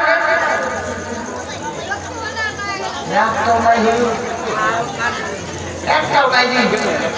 আচ্ছা আমার বাপ, চাচা, ভাই, দাদা যারা বসে আছে এরা কি ভাববে বলেন তো? এরা সবাই মনে মনে ভাববে যে আমার স্ত্রীও তো বসে আছে, ও কি আমাকে ভালোবাসে না? তাহলে এটা ভাববে কিনা? স্বাভাবিক কথা। হ্যাঁ, যাদের স্বামী এখানে আছে এরা কি ভাববে যে আমার স্ত্রীকে আমাকে ভালোবাসে না? আল্লাহু আকবার। একজন পারলেন না কেউ 500 টাকা দিতে? রেকর্ড হয়ে গেল তো। হ্যাঁ, সুবহানাল্লাহ। এই ছেলে টাকাটা নিয়ে ধরে আয় যা। উঠে রে। কোন ছেলে যারা টাকা নিয়ে না? সুবহানাল্লাহ, নিয়ে আয়। আমি জানি এদিকে আছে। সুবহানাল্লাহ। দেখ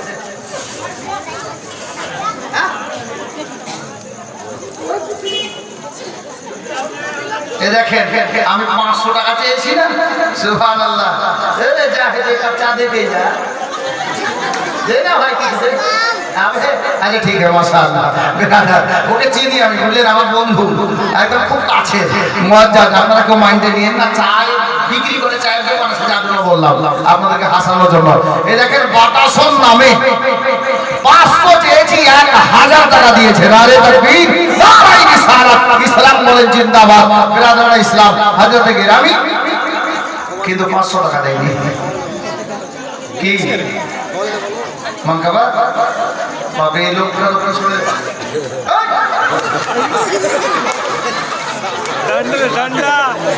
আমি ভাবছি যে আমি কি ভুল বললাম যে লাঠি নিয়ে আসলো ছেলেটা, বুঝলেন? ভয় খেয়ে গিয়েছি আমি। সুবহানাল্লাহ।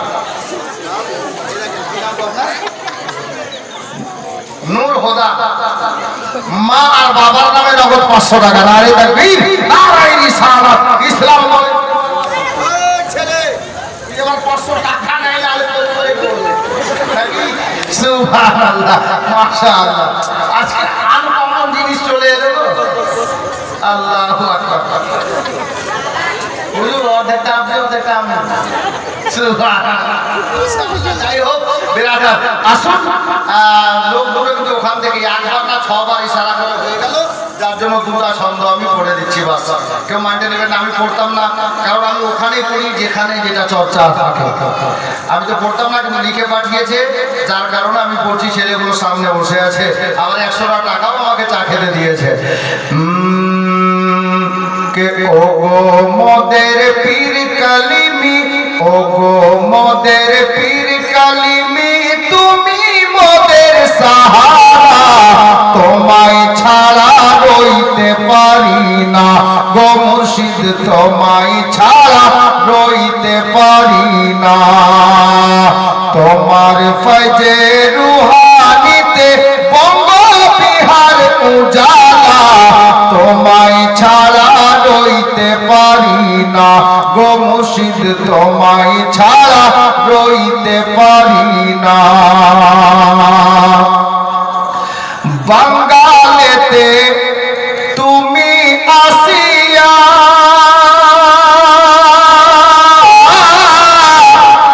শিক্ষার আলো দিলে জ্বালাইয়া, ও গো বাঙ্গালেতে তুমি আসিয়া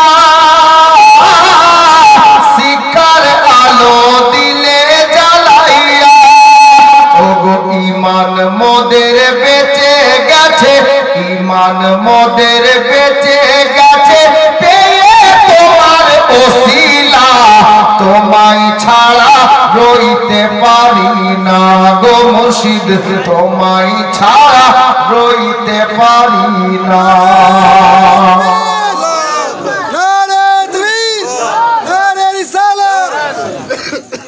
বাস একটি একটি ছন্দ মাত্রা, আমি লম্বা করছি না, বাপ জীবনী গাইব। আসমাউল কালিমি বলি মাসরুর মিয়া জিন্দা বলি, ও গো আসমাউল কালিমি বলি মাসরুর মিয়া জিন্দা বলি, ও গো আলে নবী ইবনে আলী, আলে নবী ইবনে আলী চুমে কদম সারা জামানা, তোমায় ছাড়া রইতে পারি না গো মুর্শিদ, তোমায় ছাড়া রইতে পারি না, ও গো মোদের পীর কালিমি তুমি মোদের সাহারা, তোমায় ছাড়া রইতে পারি না গো মুর্শিদ, তোমায় ছাড়া রইতে পারি না। ব্রাদার, আপনার কাবাত অনেক আছে, ছেলেগুলো বলেছিল যার জন্য দুটো ছন্দ পড়ে দিলাম। আমি যেখানে নিয়ে যাচ্ছি, যেখানে বলছিলাম ওখানে নিয়ে যাচ্ছি। আমার ইমাম মুসলিম কোথায়? বিবি তুয়ার বাড়ির ছাদের উপরে দাঁড়িয়ে আমার নবীকে সালাম জানাচ্ছিলেন আর আমার কাছে দোয়া করছিলেন, আল্লাহ আমার হুসাইন যেন নামছে। বাবারা, ভাইরা, মা বোনেরা, আমার ইমাম মুসলিম রাদিয়াল্লাহু তাআলা আনহু ছাদের উপরে একা, কিন্তু বাবারা, ভাইরা, কে 20-22টা লোক একেবারে কাবু হয়ে আছে। ওটা কুরাইশ বংশের শের গো, নবী বংশের ছেলে গো। ওই মুসলিম বিন আকিলকে ধরার জন্য বা লড়ার জন্য উপরে যাওয়ার সাহস কেউ আর করছে না। অবশেষে ইমাম মুসলিম রাদিয়াল্লাহু তাআলা আনহু উপরে দাঁড়িয়ে আছে, নিচে থেকে একটা লোক ডাক দিয়ে বলল, গো ইমাম মুসলিম, মুসলিম বিন আকিল শোনো গো, আমরা আমান দিলাম আর যুদ্ধ হবে না, আর লড়াই করব না, নিচে নেমে এসো। আমার মুসলিম বিন আকিল বলল, ওগো তোমরা কি সত্যিকারে আমান দিচ্ছ? আমান দেওয়া মানে আর ঝগড়াঝাটি করব না, আর লড়াই করব না, নিচে নেমে চলে এসো। এ বাবারা, আমার ইমাম মুসলিম যখন বললেন তখন এরা বলল, আমরা সত্যি বলছি, আর কোনো ঝগড়া হবে না, আর কোনো আপনার কি বলে মারপিট করা যাবে না, তালবার চলবে না, লড়াই হবে না, এবার আপনি নেমে আসুন। আমার ইমাম মুসলিম ওদের কথার উপরে ভরসা রেখে বিশ্বাস করে বাবা অবশেষে ছাদ থেকে নিচে নেমে আসলেন। ওই ইমাম মুসলিম এসে বললেন, ভাই এবার বলো কি বলতে চাইছো? তারা বলল, আপনাকে গ্রেফতার করা হলো। বলে কোথায় যাওয়া লাগবে বলো? বলে আপনাকে যেতে হবে ও আপনার ওবায়দুল্লাহ ইবনে জিয়াদের দরবারে। আমার ইমাম মুসলিম তৈরি হয়ে গেলেন বাবা।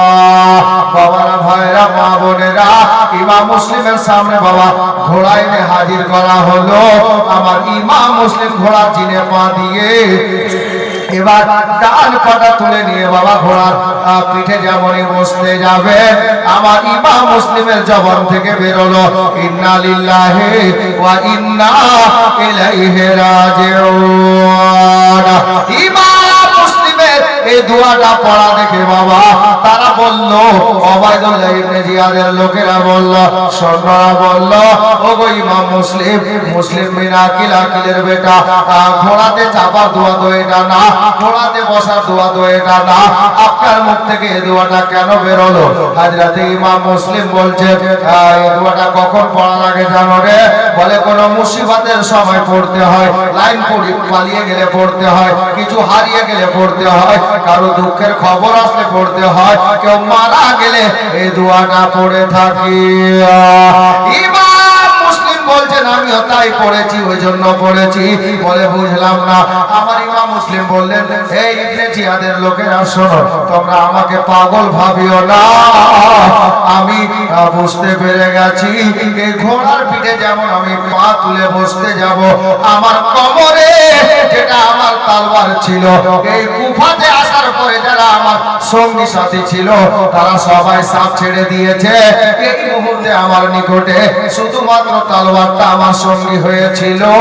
ওই তলোয়ারটাকে আমার থেকে চুরি লুকিয়ে তোমরা চুরি করে বের করে নিয়েছো। আমি ইমাম মুসলিম বুঝতে পেরে গেছি।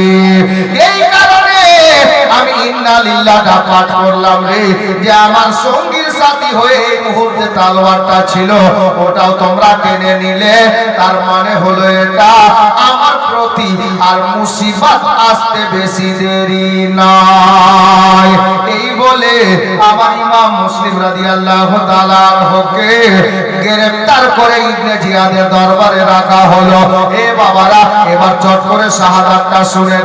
ইমাম মুসলিমকে জেলখানায় রাখা হলো। ওবায়দুল্লাহ ইবনে জিয়াদ তারপর দিন সকালবেলা আপনার সরকারি টাইম অনুযায়ী 10টা থেকে 11টা আনুমানিক কেতাবের টাইম লেখা নেই, সরকারি টাইম হিসাবে ওনাকে বের করা হলো। এ বাবারা, জওয়ান ভাইরা গো, আমার ইমাম মুসলিমকে ইবনে জিয়াদের দরবারে দাঁড় করা হয়েছে। ইমাম মুসলিম ইবনে জিয়াদ বলছেন, ইমাম মুসলিমকে ইবনে জিয়াদ জিজ্ঞাসা করছে আমনে সামনে দাঁড় করে, ইমাম মুসলিম তোমার কাছে দুটো রাস্তা কি? বলে যদি প্রাণে বাঁচতে চাও তাহলে তুমি বেঁচে নাও। দুটো রাস্তা, ইমাম হুসাইনকে ছেড়ে দাও, প্রাণে বেঁচে যাবে। ইমাম হুসাইনকে ছেড়ে এজিদকে মেনে নাও, তাহলে প্রাণে বেঁচে যাবে। আর যদি হুসাইনকে না ছাড়ো তাহলে তুমি মরার জন্য তৈরি হয়ে যাবে। আবার ইমাম মুসলিম বলছে, ইবনে জিয়াদ ঠিক আছে হুসাইনকে ছেড়ে দেব, কিন্তু আমার একটা শর্ত আছে। ইবনে জিয়াদ খুবই খুশি, যাকে বলে খুশি। হ্যাঁ, মুসলিম ছাড়তে রাজি হয়ে গেছে হুসাইনকে। হ্যাঁ, তো ইবনে জিয়াদ হাসি মুখে বলছে, আচ্ছা মুসলিম, তুমি তো হুসাইনকে ছেড়ে দিবে, তোমার শর্তটা বলো। মানে ও মনে মনে ভেবেছে যে 10 লাখ টাকা চাইবে, নাহলে বলবে যে 2টা শহরের মন্ত্রী আমাকে বানিয়ে দাও, এমপি এমএলএ বানিয়ে দাও, কিছু তো একটা চাইবে। এগুলো শর্ত এরকমই হয়। নাহলে বলবে যে 20 লাখ টাকা দাও, 10 লাখে হবে না। তো মন্ত্রী সভাতে টাকা তো অভাব থাকে না, কোনো দিক থেকে টাকা মান করে ওকে দিয়ে দেবো টাকা, বাস কাজ হয়ে যাবে। ও এটা এরকমই কিছু একটা ভেবেছে। কিন্তু আমার ইমাম মুসলিম বলছে, আচ্ছা আমার শর্ত তুমি মানবে? যদি আমার শর্তটা মেনে যাও তাহলে আমি হুসাইনকে ছেড়ে দেব। ইমাম মুসলিম বলছে, ইবনে জিয়াদ বলছে, বলো তোমার শর্ত কি আছে? আমার ইমাম মুসলিম বলছেন, এই ইবনে জিয়াদ শোন, আমি হুসাইনকে ছেড়ে দেব, হুসাইনের বাবার মতো বাবা যদি ইয়াজিদের হয়। হুসাইনকে ছেড়ে দেব, হুসাইনের মায়ের মতো মা যদি ইয়াজিদের হয়। হুসাইনকে ছেড়ে দেব, হুসাইনের ভাইয়ের মতো ভাই যদি ইয়াজিদের হয়। হুসাইনকে ছেড়ে দেব, হুসাইনের নানার মতো নানা যদি ইয়াজিদের হয়। হুসাইনকে আমি হাসতে হাসতে ছেড়ে দেব, হুসাইনের বংশের মতো বংশ যদি ইয়াজিদের হয়। এইটাই আমার শর্ত। ইবনে জিয়াদ বলছে অসম্ভব। বলে কেন? বলে হুসাইনের বংশ হলো কুরাইশ বংশ। এই বংশ পৃথিবীতে কারো এত সুন্দর বংশ হবে না। আর হুসাইনের বাবা নানার মতো নানা জীবনে কারো হবে না। বলে কেন গো? বলে হুসাইনের নানা হলেন সমস্ত নবীদের সর্দার, আমাদের নানা কারো জীবনে নবীদের সর্দার আর হবে না। বলে হুসাইনের মায়ের মতো মা কারো হবে না। হুসাইনের মা হলো জান্নাত রানী, হুসাইনের বাবার মতো বাবা কারো হবে না। কারণ হুসাইনের বাবার জন্ম আল্লাহর কাবা ঘরের মধ্যে। হে বেয়াদার বাবারা ভাইরা, এক কথায় বলা যাবে হুসাইনের বংশের মতো বংশ হবে না, ঘরানার মতো ঘরানা হবে না, মায়ের মতো মা হবে না, বাবা হবে না, ভাইয়ের মতো ভাই হবে না, নানার মতো নানা হবে না। ইবনে জিয়াদের সামনে গার্সে দাঁড়িয়ে বাবা হিম্মত নিয়ে বুকের পাটা কত বড় দেখেন। আমার ইমাম মুসলিম বললেন, হে ইবনে জিয়াদ শুনে রাখো, হুসাইনের মায়ের মতো মা যখন হবে না, বাবার মতো বাবা হবে না, নানার মতো নানা হবে না, বংশের মতো বংশ হবে না, তাহলে আমার এলান শুনে নাও, আমি এজিদের হাতে বয়াত হতেও পারবো না, হুসাইন পাককে ছাড়তেও পারলাম না। এ বেরাদার বাবারা ভাইরা, এবার কি হলো জানেন বাবা, হাজরাতে গেরামি ওই ওবাইদুল্লাহ ইবনে জিয়াদ জালালিতে চলে আসলো। এমনিতে তো জাল্লাদ ডাকাত লোক রে বাবা, একটা জাল্লাদকে ডেকে বলল, ইমাম মুসলিমকে পাড়ার শেষে নিয়ে যাও, দালানের ছাদে নিয়ে চলে যাও, ছাদের উপরে নিয়ে গিয়ে তলোয়ার দিয়ে গলাটা কেটে নাও। বাবা কি কত বড় হারামখোর জানেন, কত বড় জাল্লাদ। ইমাম মুসলিম যখন বেরোয়, হুলকুমটা শুকিয়ে গিয়েছিল। ইমাম মুসলিম বলছে, হ্যাঁ তোরা আমার গলা কাটবি কাটিস, কিন্তু গলাটা শুকিয়ে গেছে, কাল থেকে পানি নাই এক ফোঁটা আমার হুলকুমে, একটু পানি দে। তো বলছে না, পানি দেওয়া যাবে না। তো মাটির একটা কলস করে ওই দরজাতে পানি দেখতে পাওয়া যাচ্ছে রাখা আছে। আমার ইমাম মুসলিম বলছে, হারে ভাই কলসে তো পানি আছে, একটু দিলে কি হবে, একটু দে। কেউ বলছে দে, কেউ বলছে না। অবশেষে দেওয়া হলো পানি, একটু নিয়ে আমার ইমাম মুসলিম ওখানে বসলেন। বসে বাপ যেমনই পিয়ালাটা মুখে লাগাতে যাবেন, আহারে গতকাল থেকে বাবা বিবি তুয়ার বাড়ি থেকে ওই যে তলোয়ারের আঘাতে উপরকার ঠোঁটটা কেটে দুদিকে ভাগ হয়েছে, নিচের ঠোঁটটা কেটেছে, দাঁত দুখানা ঝরে শহীদ হয়ে মাটিতে পড়েছে। বাবারা ভাইরা মা বোনেরা গো, কোনো ওষুধ নাই, কোনো মহলম নাই গো, ওই কাটা জায়গাগুলোতে এমনি রক্ত লেগেছিল, শুকিয়ে গেছিল। মা বোনেরা, আমার ইমাম মুসলিম পানির পিয়ালা নিয়ে যেমনই বাবা ঠোঁটে লাগিয়েছে, কাটা জায়গাতে পানি লাগাতে, ঠান্ডা পানি কাটা জায়গাতে লাগাতে, তাজা তাজা রক্ত বেরিয়ে পানিতে মিশিয়ে গেল। মুসলমানদের জন্য রক্ত খাওয়া নিষিদ্ধ, যাকে হারাম বলা হয়। পানির রং পরিবর্তন হয়ে গেল, আমার ইমাম মুসলিম পানিটা টেনে নিলেন। জিয়াদের সৈন্যরা, পানি আর লাগবে না রে, আমি বুঝতে পারছি রে, এই দুনিয়ার পানি হয়তো আমার কিসমতে আর নাই রে, এই রে তোদের পানি, তোরা রেখে দে। বাবারা বেরোনোর টাইমে বাবা এখানে অনেক লম্বা কথা আছে। আমার ইমাম মুসলিম তিনটা কথা বলেছিলেন বাবা। এক নম্বরে বলেছিলেন ওবাইদুল্লাহ ইবনে জিয়াদের দরবারে কি বলেছিলেন জানেন? হে ওবাইদুল্লাহ ইবনে জিয়াদ, আমি যখন মক্কা থেকে কুফাতে আসি, আমার টাকা পয়সা শেষ হয়ে যাওয়ার কারণে 700 দিরহাম টাকা আমি ধার করেছি, কুফালা লোকের কাছ থেকে দেনা করেছি, এই ঋণটা পরিশোধ করে দিও। আর দ্বিতীয় নম্বর কথা হলো, ইমাম হুসাইনকে আমি চিঠি লিখে মক্কা থেকে কুফাতে ডেকেছি, আমার ইন্তেকালের পরে, আমার শহীদের পরে হুজুর যদি চলে আসে, তাহলে তাকে এখান থেকে ফিরে বাড়ি যেতে বলিও, আর যদি না আসে তাহলে 2-4টা লোক পাঠিয়ে রাস্তা থেকে হুজুরকে ঘুরে যেতে বলিও মক্কাতে। 3 নম্বরে আমার ইমাম মুসলিম বলেছিলেন, ইবনে জিয়াদ রে, আমি শেষ কথা একটা বলি, আমার শহীদের পরে আমার দেহখানাকে রে আপনার কি বলে জানাজা করে দিয়ে একটা কবর বানিয়ে দিও কুফাতে। এ বাবারা, কত বড় দুষ্ট দুরাচার জাল্লাদ লোক ওবাইদুল্লাহ ইবনে জিয়াদ। ইবনে জিয়াদ বলল, ওগো মুসলিম বিরাকিল, তোমার দুটা কথা চিন্তা ভাবনা করব, একটা কথার গ্যারান্টি দিলাম না। বলে কথাটা কি গো? এক নম্বর চিন্তা ভাবনা করব তোমার দেনাটা দেব কিনা, দ্বিতীয় নম্বর চিন্তা ভাবনা করব ইমাম হুসাইনকে আমরা কুফাতে নেব না ফিরিয়ে পাঠাবো। এই দুটা কথা চিন্তা ভাবনা করব। তবে এই কথাটা চিন্তা ভাবনা করা যাবে না, এটার গ্যারান্টি দিচ্ছি না তোমার শহীদের পরে তোমার জানাজা হবে কিনা, কবর হবে কিনা, এর কোনো গ্যারান্টি নাই। বাবা, এ দেখেন এখানে আমার কোনো চাচি নিজের স্বামী নামে মাশাআল্লাহ 500 টাকা দিয়েছে। আলহামদুলিল্লাহ বিরাদার, আল্লাহ যেন ওনার দান কবুল করেন, আমিন সুম্মা আমিন। জাযাকাল্লাহ।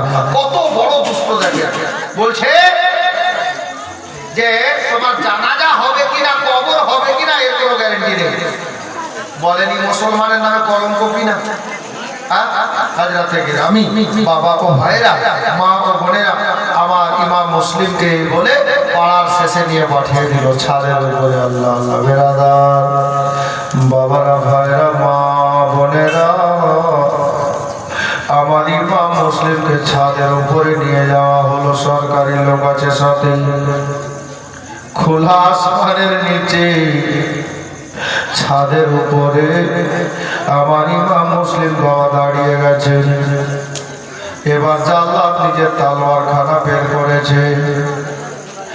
জাল্লাদ তালোয়ার চালাবে কি? আমার ইমাম মুসলিম বলছেন, জাল্লাদ একটু দাঁড়াবে। এ জাল্লাদ একটু দাঁড়িয়ে যা। বলে কেন গো?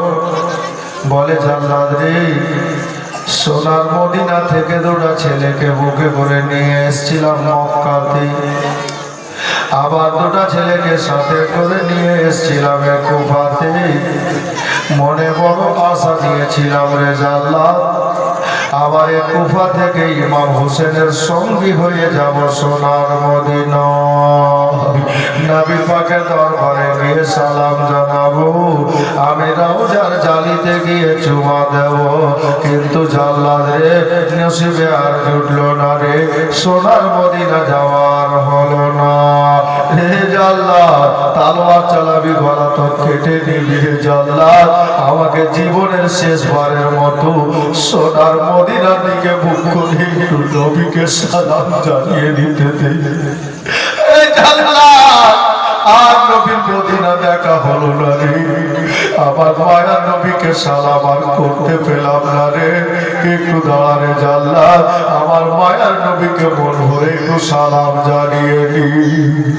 বাবারা, ছাদের উপরে দাঁড়িয়ে মা বোনেরা গো, আমার ইমাম মুসলিম রাদিয়াল্লাহু তাআলা আনহু সোনার মদিনার দিকে মুখ করে আমার মায়ার নবী পাকের রওজা মুবারকের দিকে মুখ করে বাবা, আমার ইমাম মুসলিম রাদিয়াল্লাহু তাআলা আনহু জীবনের শেষবারের মতো বাবা সালাম জানাচ্ছে।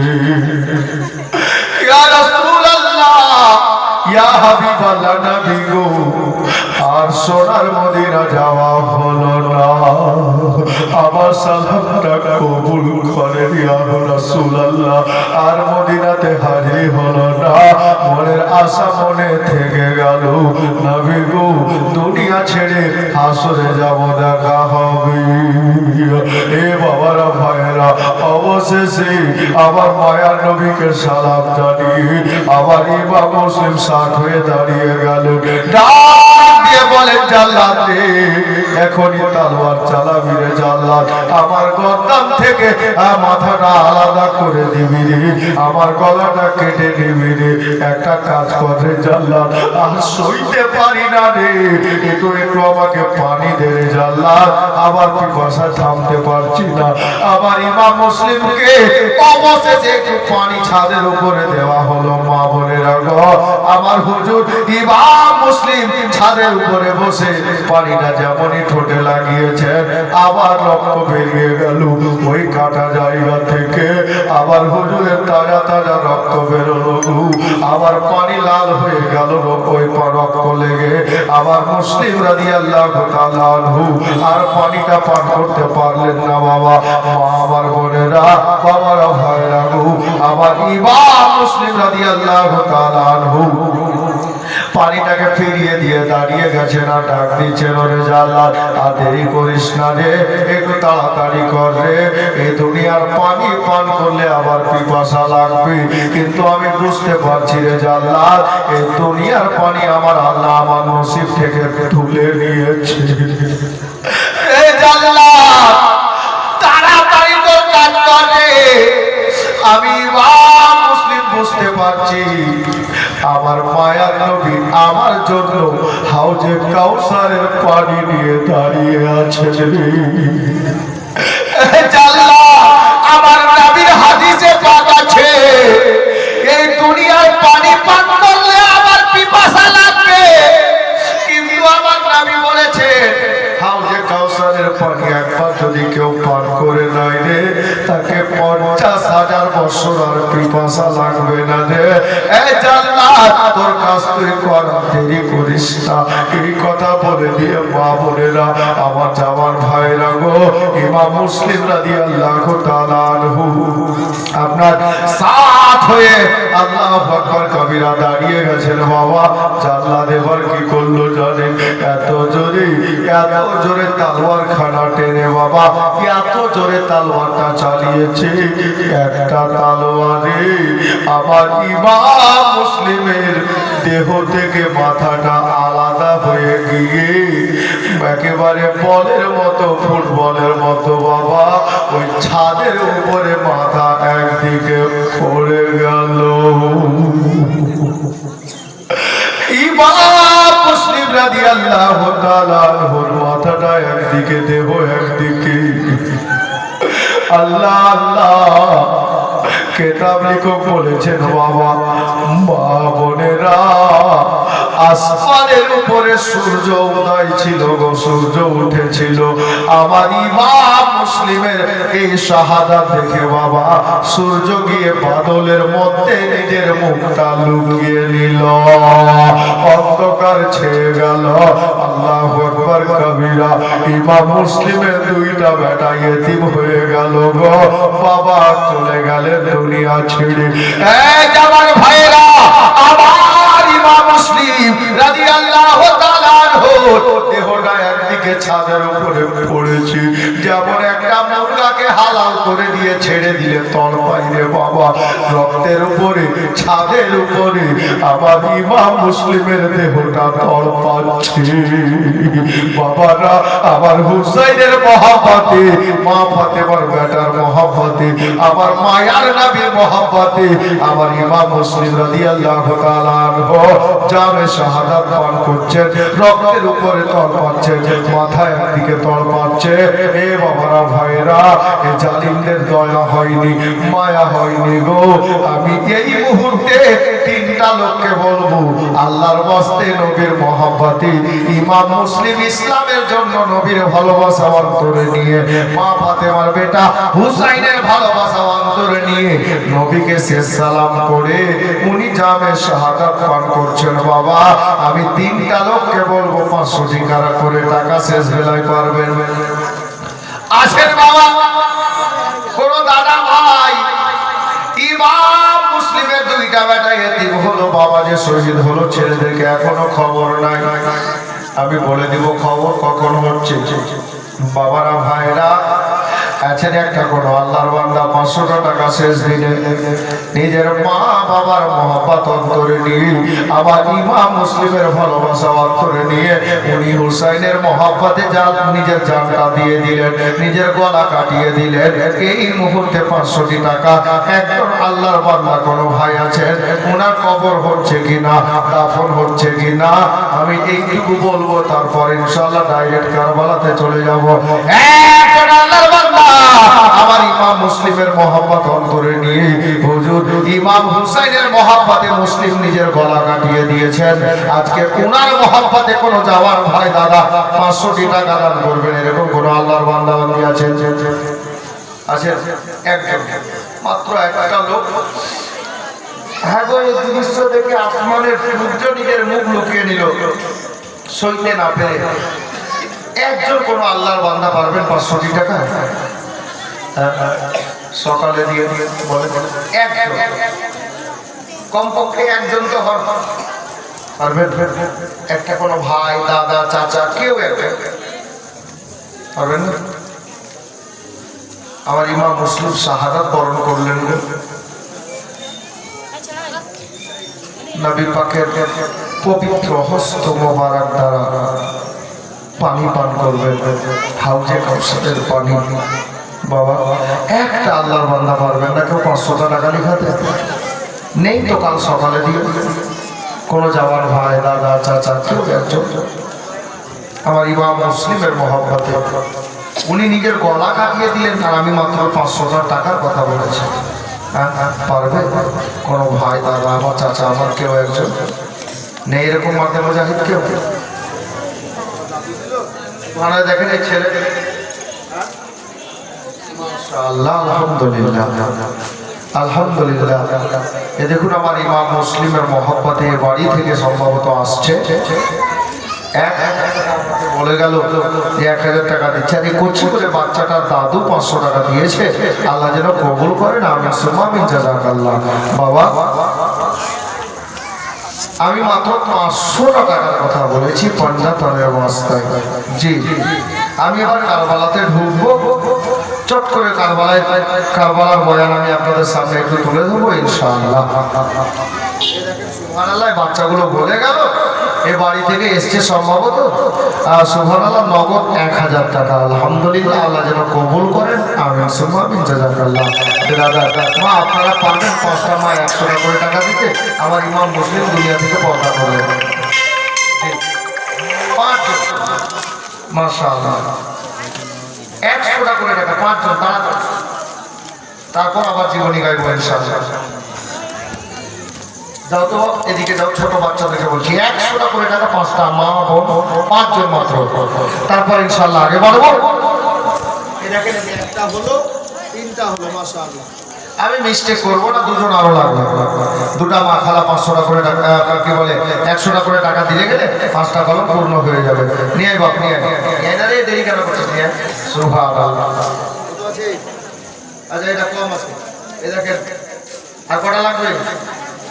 হ্যাঁ একটা দুটাই, 3টা হয়নি, 5টা চেয়েছি।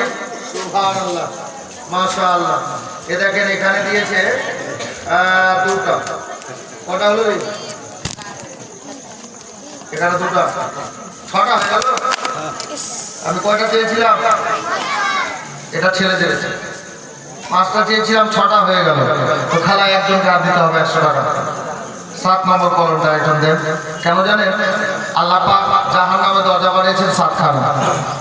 মাশাআল্লাহ, দেখেন আমার একটা জামান ভাই মৃত্যু মা বাবার নামে 300 টাকা দিয়েছে। আল্লাহ পাক কবুল করুন।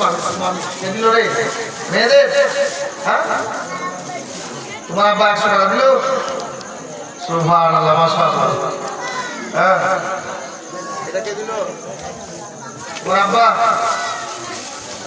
মাশাআল্লাহ। দেখেন করছি করে মেয়েটার আব্বা 500 টাকা পাঠিয়েছে। আলহামদুলিল্লাহ, মা বোনা 10-20 করে পাঠিয়েছে। 100 টাকার কলমে একটা আর নেই, নেই গে।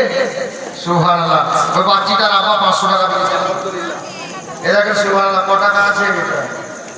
না এটা 100 টাকা না, এটা বেশি আছে, এটা 100 টাকা ধরা যাবে না। মাশাআল্লাহ, এই দেখেন এখানে কিন্তু আছে 100 টাকার নোট। আলহামদুলিল্লাহ, সুবহানাল্লাহ। যাই হোক, এই দেখেন 100 টাকা আরেকজন দিয়েছে। তাহলে এবার হয়ে গেল 9টা। আমি চেয়েছিলাম 7টা পূজাতে, কি 7টা পূজে যাক, এখন 9টা হয়ে গেল।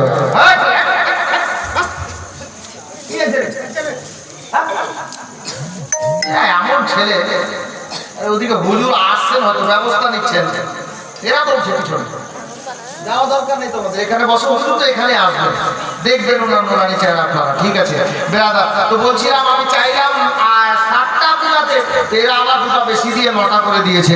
একজন আর 100 টাকা লাগবে। কি করে জানেন? আল্লাহর নবী সোনার মদিনাতে 10 জন সাহাবী রাসূলকে জান্নাতের সুসংবাদ দিয়েছে। 9টা যখন হয়ে গেছে, একজন আর দিলে আশারায়ে মুবাশশারা নিসবতে 10 জন হয়ে যাবে। হ্যাঁ দেখেন তো মা বোনা কে দিচ্ছে 100 টাকা। সুবহানাল্লাহ, মাশাআল্লাহ, আলহামদুলিল্লাহ। আর চলুন, ইমাম মুসলিম রাদিয়াল্লাহু তাআলা আনহু উনি জিলহজ মাসে 3 তারিখে কে দিল রে? মেয়েদের। এ দেখেন মেয়েদের দিয়ে দিয়েছে। কে দিল? মেয়েদের কিন্তু 100 টাকা নেই, 10টা হয়ে গেছে। এ দেখেন একটা আর পাঠিয়েছে কোনো মা বোন। হ্যাঁ তাহলে 11টা হয়ে যায়, একটা আবার বাকি থেকে গেল। আবার বলবেন যে তুমি বাকি কি করে থাকলো? আমরা 12 রবিউল আউয়ালে দয়ার নবী দুনিয়াতে এসেছেন। তো 12 তারিখের ওয়াস্তায় দয়ার নবীর মহব্বতে একটা মা বোন আর পারবেন না 100 টাকা দিতে?